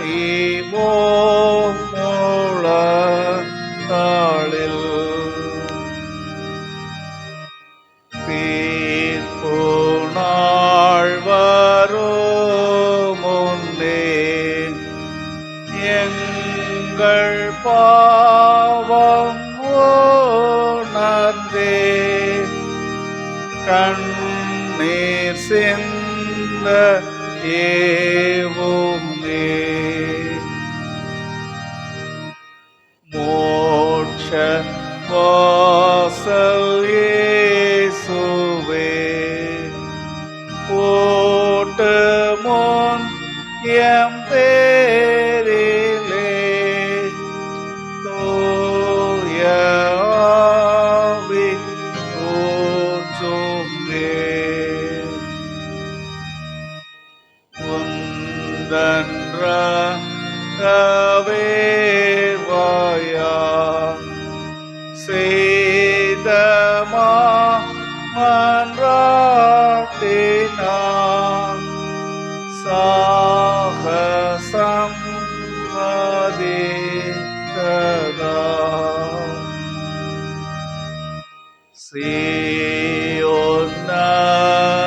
சீயோன்னகத்தாய் கண்ணீர்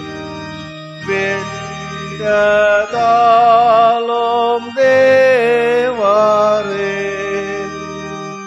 எங்கள் மேல் இறங்குவே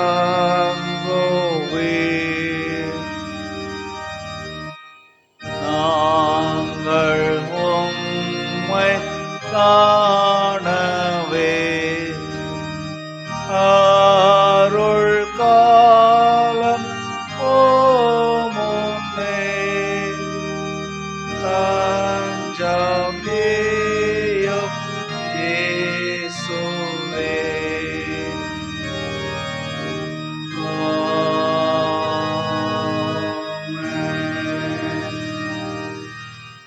சங்கீதக்காரனோடு சேர்ந்து நாம் ஆண்டவரை ஸ்தோத்தரிப்போம். என் ஆத்துமாவே கர்த்தரை ஸ்தோத்திரி, என் முழு உள்ளமையுடைய பரிசுத்த நாமத்தை ஸ்தோத்திரி. என் ஆத்துமாவே கர்த்தரை ஸ்தோத்திரி, கர்த்தர் செய்த சகல உபகாரங்களையும் மறவாதே. ஆமென். கர்த்தர் உங்களோடு இருப்பாராக. தேவ சமாதானத்தோடே போக கடவோம்.